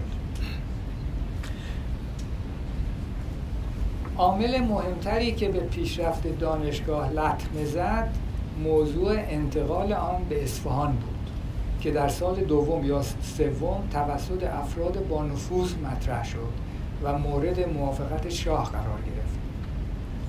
چندین سال طول کشید تا بالاخره اولیای قوم قبول کردند که به هم زدن بهترین دانشگاه علمی و صنعتی کار احمقانه است. میخواستن دانشگاه رو وردارن ببرن اون رو. حالا کی از این استادا خواهد رفت، کدوم دانشجو و چه جوری این کار انجام بشه مطرح نبود. در عوض قرار شد شعبه از دانشگاه در اصفهان هم تأسیس گردد که کاری به هیئت علمی و تجهیزات شعبه تهران نداشته باشد. تا آن موقع هر وقت صحبت از هزینه‌ای برای دانشگاه میشد میگفتند دانشگاه به اصفهان خواهد رفت. در تهران نمیتوانیم هزینه‌های عمده بکنیم.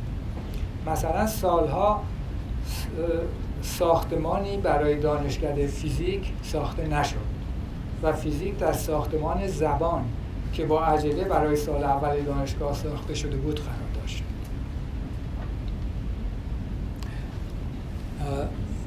اینجا استادای سال دوم تقریبا در همون موقع این علت پوشیدن این لباسا فکر کنم برای این بود که ما میرفتیم کاخ گلستان، کاخ مرمر کجا، اونجا سلام چیز بود، روز تولد شاه، روز 4 آبان و این قبلش در البرز جمع می شدیم عکس می انداختیم. این عکس ها در البرزه. البته ببخشید این یکی در دانشگاه خودمونه، اون قبلیه در البرز بود. پروفسور رضا بعد از 6 ماه کنار رفت و رئیس دانشگاه تهران شد. به جای او دکتر رضا امین در 29 مرداد 47 رئیس شریف گردید. با آمدن دکتر امین دانشگاه انرژی و ثبات تازه‌ای پیدا کرد و پیشرفت چشمگیری در همه زمینه‌ها داشت. یکی از کارهای مهم که به من مربوط می‌شد برگزاری سمپوزیوم لیزر اصفهان بود. در تماسی که با آزمایشگاه اسپکتروسکوپی MIT و رئیسش دکتر علی جوان داشتم، قرار شد به دعوت دانشگاه آریامهر و کارگردانی دکتر جوان یک سمپوزیوم جهانی درباره لیزر در دانشگاه اصفهان برگزار شود. سمپوزیوم لیزر از 29 اوت تا 5 سپتامبر 71 با شرکت علی جوان مخترع لیزر گازی به اضافه مهمترین دانشمندان این رشته در دنیا برگزار شد. 3 نفر از شرکت کنندگان دارای جایزه نوبل بودند. چند نفر دیگر هم بعداً جایزه نوبل گرفتند. مجریان برنامه دکتر مایکل فلد از MIT و من بودیم. در این گردهمایی شرکت کنندگان تصمیم گرفتند این سمپوزیوم هر 4 سال یک بار در نقاط مختلف جهان برگزار گردد و همینطور هم شد. به این ترتیب سمپوزیوم اصفهان شروع اولین سمپوزیوم در این سری است. اینجا ببینم چی هست. اینا یه تعدادی از کسایی بودن که در سمپوزیوم شرکت کردن. اینم آقای دکتر امینه که پشتش به ماست و دوباره این 2 نفر از برندگان نوبل اینجا هستن با بنده. عکس انداختیم و اینم عکس بعدی که الان بهش میرسیم. کار دیگه‌ای که کردیم قرار با مرکز بین‌المللی فیزیک نظری در تریست ایتالیا بود تا مدرسان دانشکده فیزیک بتوانند 2 ماه تابستان را برای تحقیقات در آن مرکز بگذرانند. رئیس این مرکز در آن زمان عبدالسلام فیزیکدان مشهور پاکستانی بود. همچنین سازمان انرژی اتمی ایران قراردادی با جروم ویزنر رئیس MIT جهت قبول کردن تعداد کثیری دانشجوی ایرانی در رشته مهندسی هسته‌ای بست. البته قبول بدون امتحان ورودی. کار خارق‌العاده‌ای برای MIT بود. تویشن خیلی بالایی گرفتن برای این بچه. رابط این کار دکتر سید حسین نصر رئیس 4م دانشگاه بود. او فارغ التحصیل MIT بود و قبلا هم همشاگردی سابق ویزنر بود. یعنی این 2 تا رئیس دانشگاه ها قبلا تو آمریکا در دوره لیسانسشون همشاگردی بودن. ویزنر در خرداد 1353 ژوئن 1974 به ایران آمد و جلساتی هم با من و سایرین داشت و ما سعی می‌کردیم راه‌هایی پیدا کنیم که MIT بتواند به پیشرفت آموزش و تحقیقات در دانشگاه کمک کند. این عکس آقای ویزنره و اینم آقای دکتر نصره و اینم آقای کسایی دیگه هستن. اینا همه فارغ التحصیل‌های MIT هستن که باهاش عکس گرفتن. فارغ التحصیل‌های ایرانی MIT.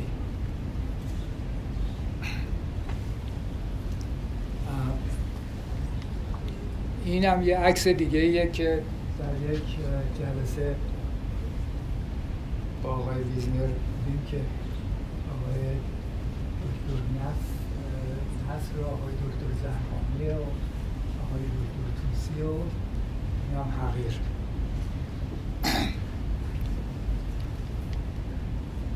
این عکس برای این گذاشتم که قرص‌های هارتبرن بنده از جیبم دیده میشه.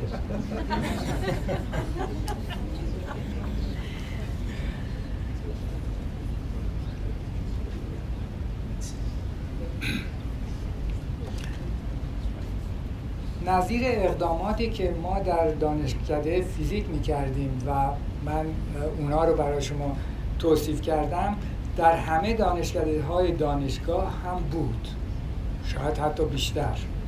من از اینکه در بیان این تاریخچه تکیه بیشتری به خودم یا به دانشکده فیزیک می‌کنم واقعاً معذرت می‌خواهم. این کار خیلی برایم راحت‌تر است و وقت کمتری می‌برد. به عنوان مثال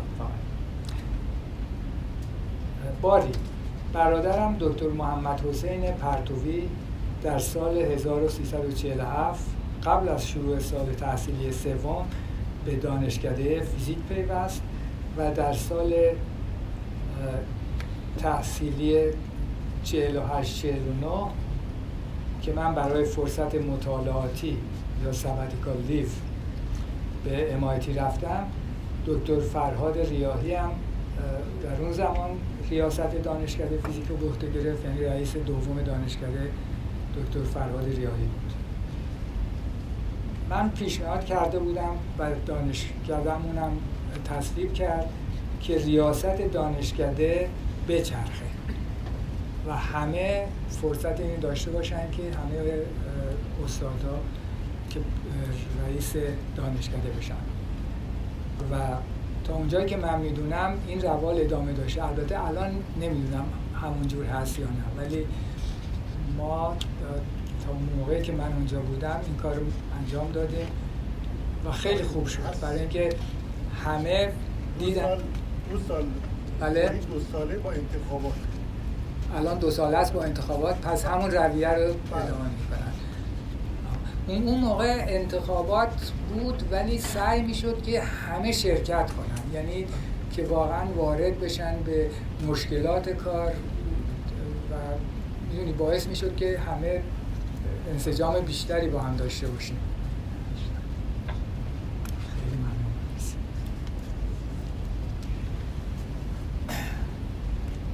گمان میکنم دکتر جعفر ارکانی حامد هم نزدیک همین زمان، یعنی زمان ریاست دکتر ریاحی، به دانشگاه ملحق شده باشه.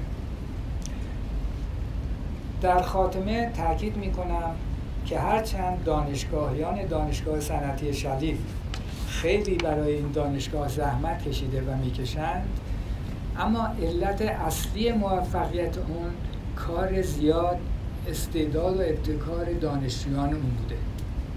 اگر بخوایم موفقیت‌های چشمگیر فارغ التحصیلان دانشگاهمون رو بشماریم، به چندین جلسه نظیر این جلسه نیاز خواهد بود. تنها کاری که من میتونم بکنم اونه که از اونها تشکر بکنم که رویایی رو که داشتم به حقیقت رسوندم.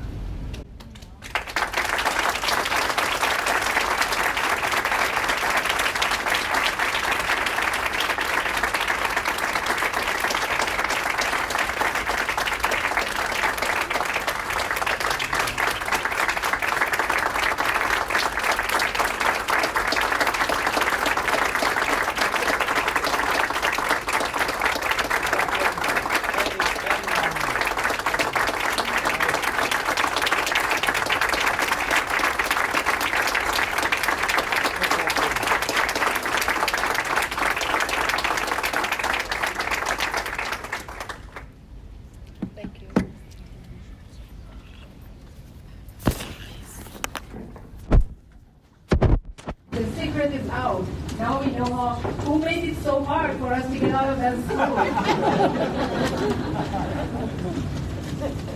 I would like to invite Dr. Bahram Zahir and Dr. Jalil Kamali to come to the podium to present the award. Thank you. I would like also to ask 2 other very important people here to join us. First, Dr. Dangane, who is a professor at the Mathematics Department currently.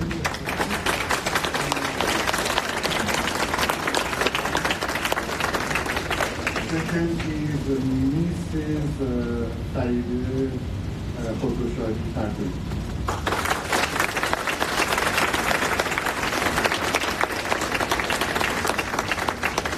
And although there will be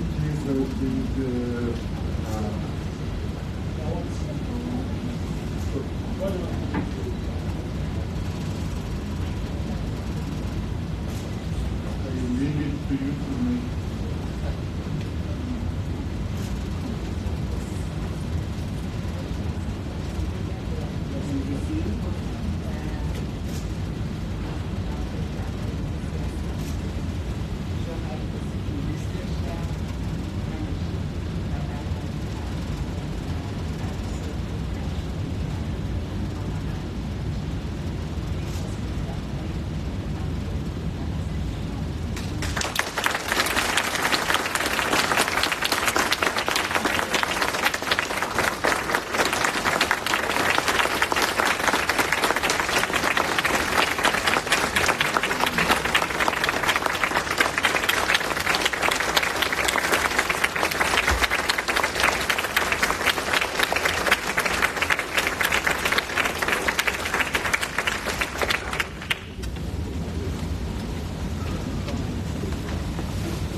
من یک نکته‌ای که خب واقعا سخنرانی آقای یوسف خیلی برای من جالب بود و خاطراتی که من از سال 46 سال دانشگاه شریف بودم به عنوان دانشجو و بنابراین برام خیلی جذاب و جالب و یک نکته‌ای که من آقای دکتر گفتن که همین چیز انتخابی ساختاری که دکتر امین باشون جایزه دکتر امینه ساختار شوراها در واقع در دانشگاه‌ها، ساختار شورای دانشگاه و ساختار انتخابیدن رئیس دانشگاه در واقع اصلا تصویب کرد. این نوعی شد که حتی در بحران‌هایی مثل انقلاب فرهنگی دانشگاه شریف در واقع شد شکست و در واقع دانشگاه شریف هیچ موقع، یعنی شورای دانشگاه هنوز هم در واقع از رئیس دانشگاهات انتخابی یک نفر از عنوان عضو شورای از هر دانشگاهی عضو شوراست. قبلا 3 نفر بود در زمان قبل از انقلاب دکتر امین بودن، ولی این تصویر در بدترین زمانها نتونستن تصویب‌های در این شورای دانشگاه، یعنی در دوران احمد نژاد که دوران که خیلی برای دانشگاه بود، رئیس دانشگاه بود، رئیس دانشگاه قدرتی نداشت که کاری خیلی خراب بود. خیلی ممنون.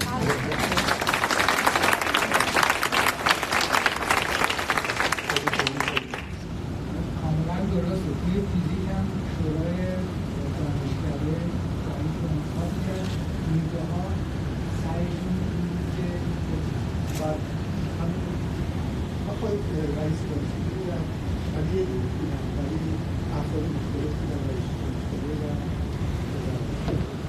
سالها باید شورای دانشگاه بودن. ولی واقعا این چیز خیلی یعنی این ساختاری هست که ما مدیون دکتر امین هستیم. من یه دونه مطلبی در این مورد یه مصاحبه‌ای بوده با هم کردن توی چیز پروفسور رضا چاپ شده در مورد در واقع دکتر مشتهی، دکتر امین و همه اونها یک اسم دانشجوی دیروز استاد امروز یک اون کتابچه چاپ شده. من فکر کنم شاید بد نباشه خاطرات اون بچگی ما تا زمان دکتر امین و بعد دکتر نصر و دکتر زرمانی رو خیلی ممنون. خیلی متشکرم. The next program is the Q&A, and I know that in the audience there are questions for all the 3 speakers. I invite all the 3 speakers, Dr. Parviz, Dr. Nima, Arkani-Hamed, and you, Dr. Partovi, to stay there and we start the Q&A.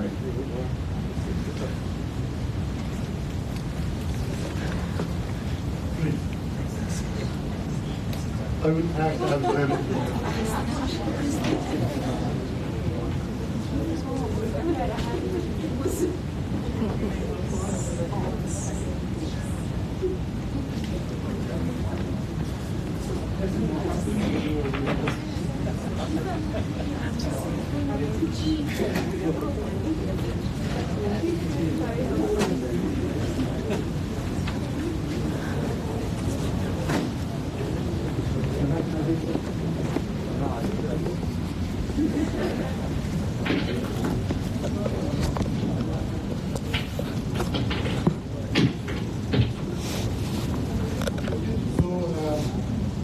Now we are open, the floor is open for questions. Anybody wants to be the brave person who asked the first question?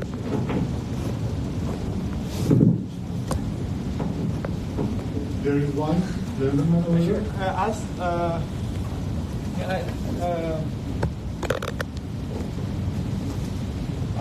Parviz, before the probably the answer was a bit lengthy, so I think it was if we can actually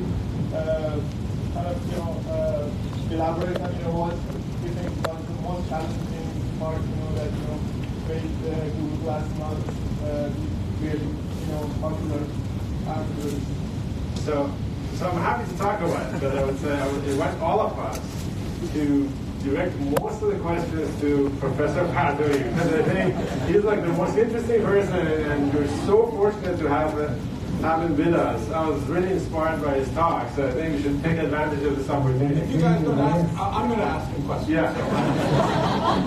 and one of the things that at least inspired me again was I think he's sort of living proof that we can do stuff.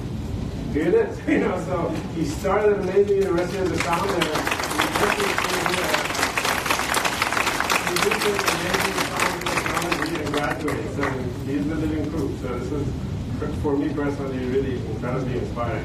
So things like, honestly, things like Google Glass, these are very transient technology things. They come and go, but I think when you participate in founding an institution like this, I think your impact is much more longer lasting.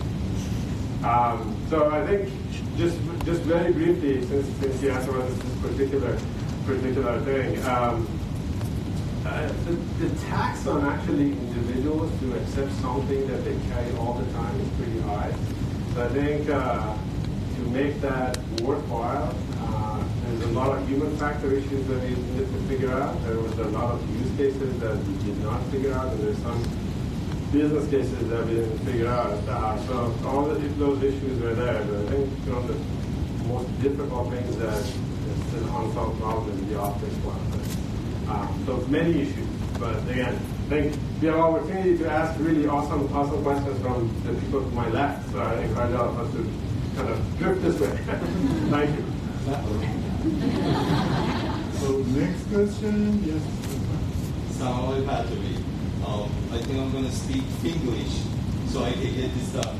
Ali Qadari Assam, and love and respect what you are and what you have done. One of the greatest things that you mentioned is driving from Europe back to Iran with Dr. Ali Shariati. An amazing man that done quite a bit for Iran and getting the Iranian excited to do the right thing for Iran. What would you say, with all the intelligence that we have, all the resources that we have, what is our responsibility as Iranian and Iranian American to do something that brings sense of unity for the future so we can elevate USA and Iran in the future? What is our responsibility with all this intelligence and wealth?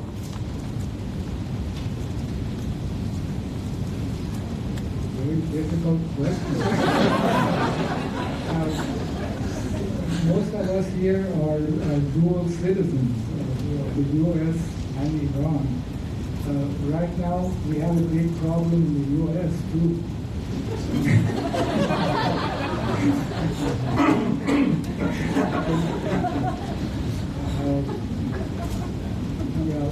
I think one of the good things is SUTA. Organizations like SUTA, getting all the brains of Iran connected. And one day when the opportunity presents itself, these young, energetic people will make a change.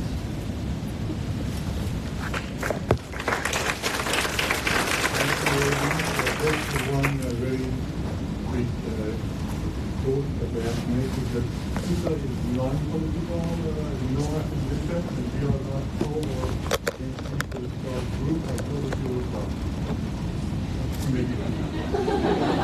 Next question.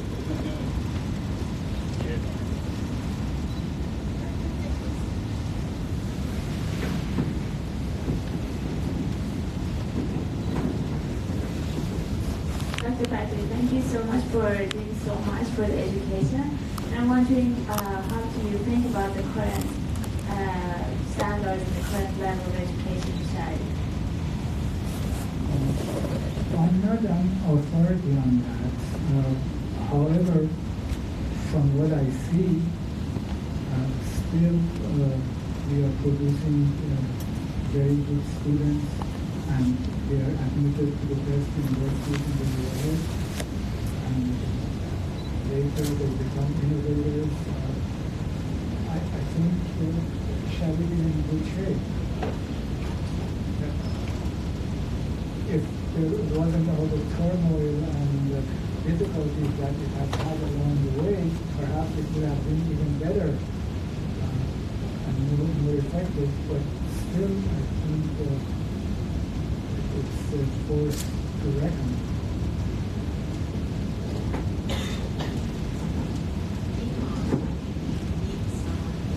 Oh yeah, I was gonna just Maybe I can make a little comment. Because of obvious reasons, I think, because of obvious reasons, I don't think we get quite as many. I mean, 10 or 15 years ago, there was actually a pretty steady stream of, in my little part of the field, there were really outstanding students coming out. They were doing top-level postdocs. A number of them went back as professors at Paris. It's gone down a little bit over the last sort of 5 or 10 years, perhaps for external reasons. But I do run into a lot of Paris students at this institution in Italy that was referred to in the talk at the International Center of Geography in Korea. And yeah, they're terrific. They're routinely amongst the very best students there. And yeah, I mean, maybe I could just add one general comment. I was born in Houston. I'm a child of the Apollo program. And I've actually found there's a profound similarity between a certain kind of traits that are common, at least among the Iranian intelligentsia, and the very best of the American spirit. There's a certain idealism, there's a certain willingness to go for it. And something I think the Iranian community in America can do to help America is to remind America.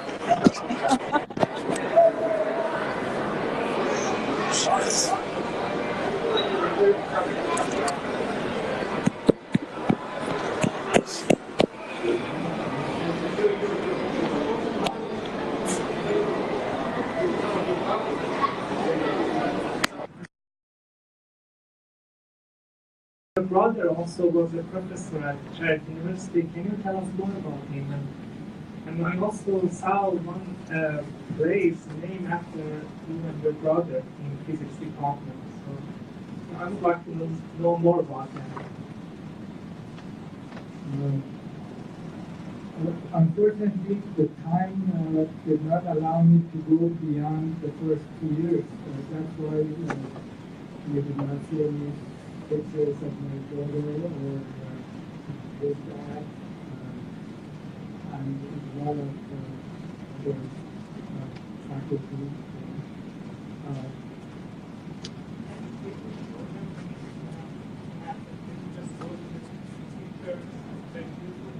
We have one with the picture.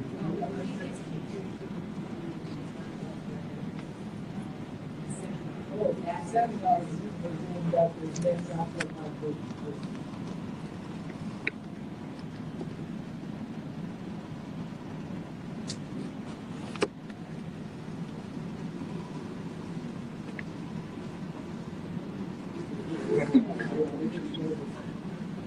This is when I was in the army 2 years ago. 50th anniversary of the university.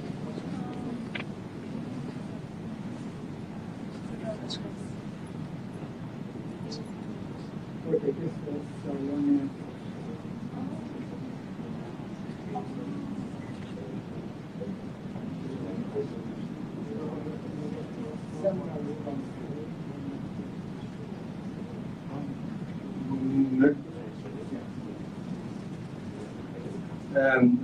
My question is for Dr. Partovi, as Parviz and Dr. Arkani suggested. I'm a graduate of Sharif University. I wasn't as brilliant as this gentleman here, so I got stuck in engineering, of course.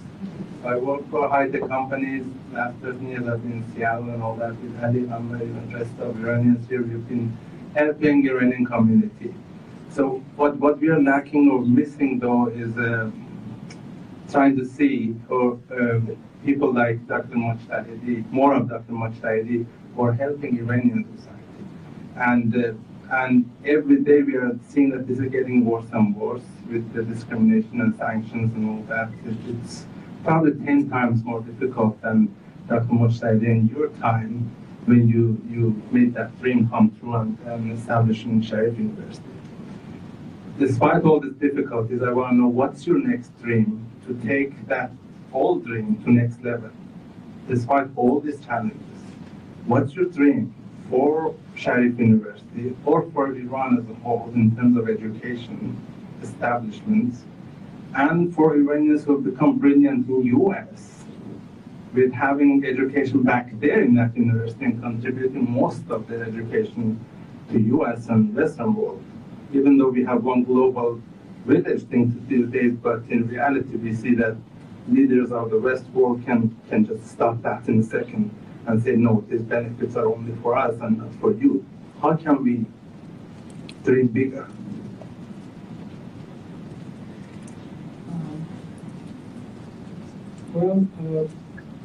I don't have many years left to see any dream come true, but on the other hand, I'm sort of confident that Iranians will eventually get their act together and get what they deserve. An independent, strong, and prosperous country, and contribute much more to the society as a whole. So I think this is just a temporary situation. Last 200 years.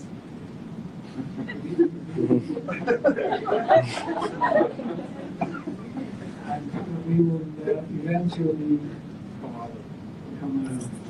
It's a very Iranian thing to say. But yeah, so maybe I'll add a little bit that I don't think it's ever been very easy to do big things and build things. And at the time that you built things 50 years ago, I don't think it was particularly easy. Just think about what they did. They were starting a university from scratch. They had to go find all these professors from all over the planet. They have to build buildings. They have to navigate through the political situation in the country. I'm pretty sure actually it was not a cakewalk actually to do this back then. So every time you do something big, every time you do something new, I think there's difficulties. Clearly there's a lot of difficulties today. But I would say I'm personally extremely optimistic long-term for the country because it's a big place, has incredible both human capital and natural resources. So long-term it looks pretty good. There's going to be all these short-term ripples and roughnesses in the road, but I'm hoping that would take less than 200 years to sort of get to a good point, but long-term I'm actually pretty optimistic. I like referring to the past one. So yes, But actually, one thing which really struck me, I actually want to ask you, there's a technical question and then there's maybe a deeper one. The technical question is I thought it was a brilliant idea to have the person who was involved with the best high school in Iran to play a crucial role in getting this university going. And somehow, you need to get going with the prestige from the get-go if this is going to have a chance. And it seems to have worked almost from the start. Every great elite institution of this sort, even roughly the sort that you know, if it doesn't get going amazingly, that kind of puts a cap on how great it can possibly be. It doesn't get much better. It's crucial to start big, and that seems like a brilliant move to have it start like that. But then after that, there's a question of how you manage to attract all these people to come back. And it seems fundamentally, the people that you talked to could not have had an iota of cynicism in their hearts about what they were doing, what they were getting into. But how did it actually work? I mean, what did you do? You got in touch with people and told them this crazy thing and said, so just come back or move, or I mean, how did it actually work? What were their reactions when you suggested that they do this? I believe most of the people who went back to Iran and were hired at Sharif University wanted to go back anyway.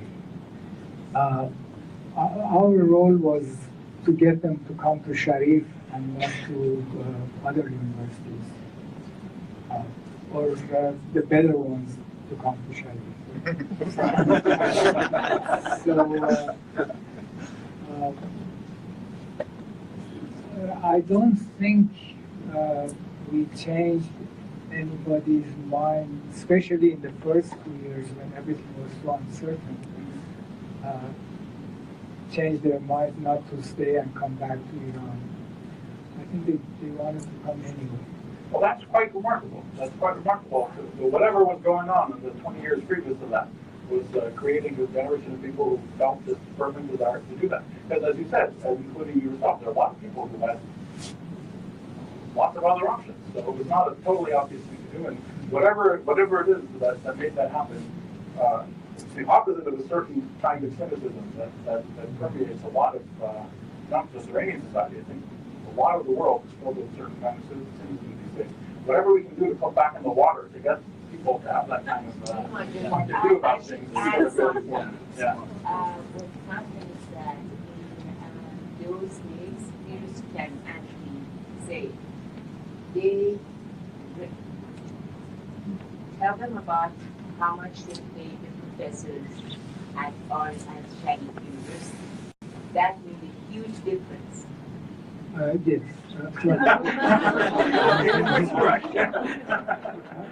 First of all, I agree with your point 100% that picking Mujtahidi to run a university was the key, was crucial.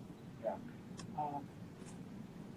He managed to convince the government, His Majesty and everybody else to pay something like $700 a month for the faculty. Even the highest level professor in the University of Tehran was getting slightly more than half that. However, people who taught in the university had other jobs. University was a prestige for them to go and teach 2 hours or 3 hours a week. And some of them became ministers in the government, some became representatives in the parliament, and so on. So university for them was not a full-time job. For us, it was full-time. So as a result, I would say we were getting much less pay than people who were in Tehran University. They were dedicated. We were getting $700 a month at that time, which would be maybe $2,000 a month for now. More questions? And now, all universities are paid the same. I think that's what they said 2 years ago when they reduced it. That's the issue. My question is for Dr. Partovi. First of all, I have the utmost respect for you, the great story of your life. You told us about your life and how Sharif University came to be. But one thing that you referred to was the rivalry between Sharif University and Danishgah Fani School of Engineering. And as a graduate of Fani, which is on a spying mission here, I'd like to know if you have any specific stories or memories that you want to share with us about the rivalry between the two schools of engineering. One rivalry I mentioned was between Mujtahidi and Mohandes Riazi, who was at the time the head of Danishgah Fani. Other than that, there was no rivalry as such, except that we wanted to be a better university. We had a great respect for Fani, and in fact, as I said in my talk, a third of people that were hired for the university were Fani graduates, 18 Mohandes from Danishgah Fani. So But I think the Fani had, just because the professors there were not full-time and they were not as dedicated to their work, had gone down, and it was time to put more energy into the university, and that's when Sharif started, and we did get better students than Fani.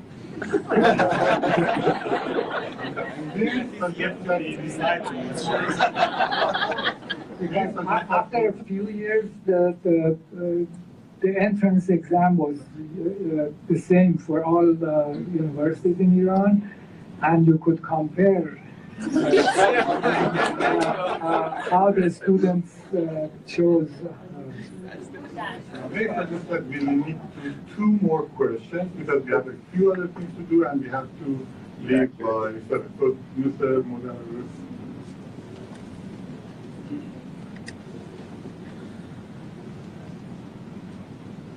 Thank you very much. I'm very honored to meet you, and I'm very happy to be among some of the smartest Iranian. I didn't go to Sharif University, but I'm a Sharif person, I hope. My name is Moderator. I'm from Isfahan, and my father was the principal of Sadi High School, which was like Alborz of Isfahan. And I think they sent so many students to Sharif, they decided to have their own Sharif in Isfahan. I think maybe that was the whole idea, Isfahani thinking. But I just want to also make a suggestion. I think it is in the following some of the other things that people say what we should do. I have a good suggestion. I work for a charity organization that we provide assistance to the students in need to have access to education and eventually go to university. And I was wondering if we can have the honor to have a scholarship in Jordan in our organization, so people who are following, who wants to see other students follow you, I don't know, all of your children, Babak and Nima and everybody, they can have the opportunity. It would be under your supervision, and you can help us in order to provide more assistance to children who need access to education. Thank you very much. Well, who wouldn't want to have a scholarship?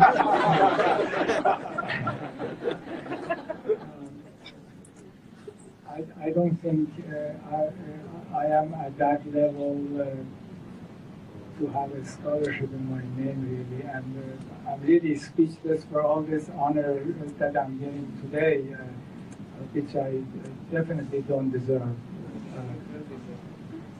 So what do you have in mind? Who is paying the scholarship?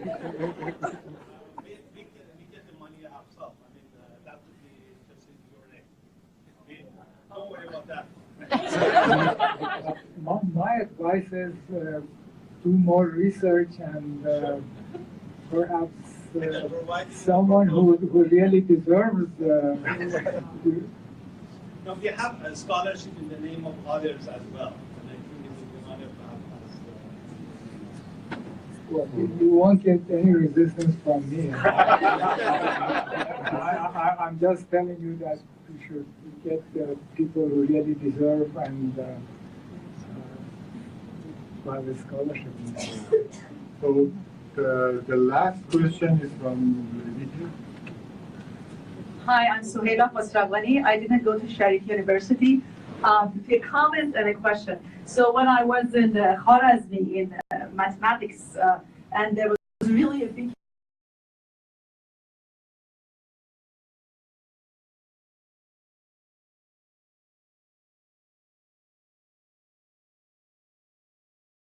important thing. Then I thought if I can't do that, I'll go to the next best thing, which I went to MIT. However, isn't it still the same in Iran that people are really looking to go to Sharif, and it's really a very high standard? And do you have, or have you had over the years, exchange students from other perhaps countries? Thank you. Well, honestly, I don't have the answer because although I have visited Sharif from time to time for an hour or two, but I'm pretty sure that Sharif is the top choice for anyone who wants to become an engineer or the scientific field in Iran. But if someone was given the choice between MIT and Sharif, I don't know whether they would choose Sharif. How about exchange students with other countries? Do we have that? I have heard that there were some students that were not Iranian, but that was because they had to be in Iran anyway for some reason. I really don't have. I don't think people apply from Europe, for example, to go to Sharif. But I don't have any data on it.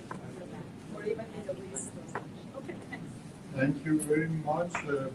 At this stage, I would like to ask Dr.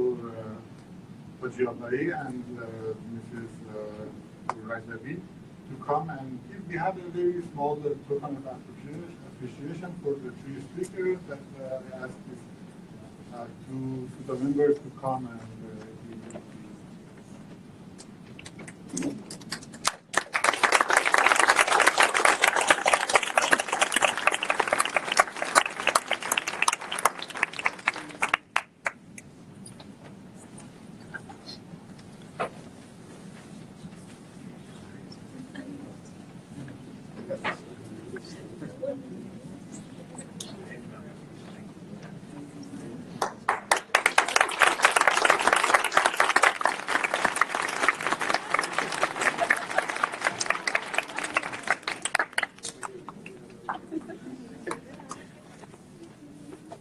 I would like to invite Mr.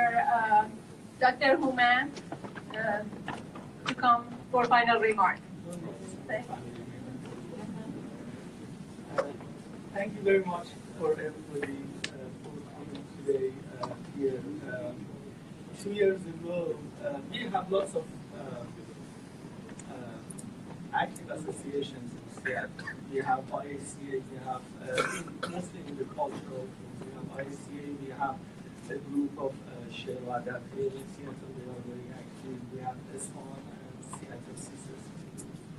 2 years ago, some of us decided to start a SUTA in Seattle and make it active because we wanted to have some act another parts of the our community about the more about the science education and these kind of things.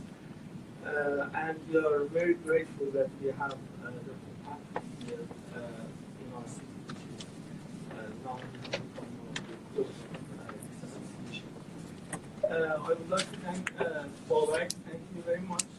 Last year, we sent an invitation before you responded maybe in a better time, and I think today was the best time. Thank you for not accepting that last year.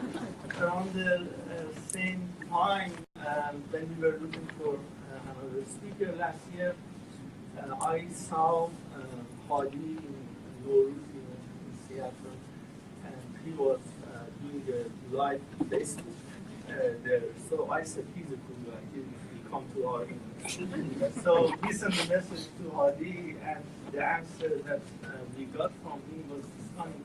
We sent a message, we are from SUTA, we are Sharif graduates, we want you to give us a talk, and the answer was, can I come with my dad? We didn't know that Hadi is son of Dr. Partovi. So, and then we realized that, oh, we have Dr. Partovi here. And again, I would like to thank Nima.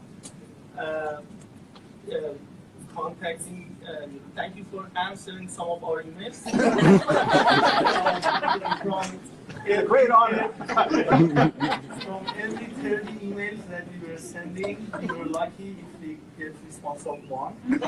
So until the last hours, we had a tentative speaker, Dr. Nima, which we deleted on the last minutes that we had before. So thank you very much. I think now after this talk, for who could follow talk of Nima, we are going to share that high school geometry problem with our high school students. They can help us. Also, I would like to thank Amin Khosrowshahi. Thank you, Amin, for coming. We invited.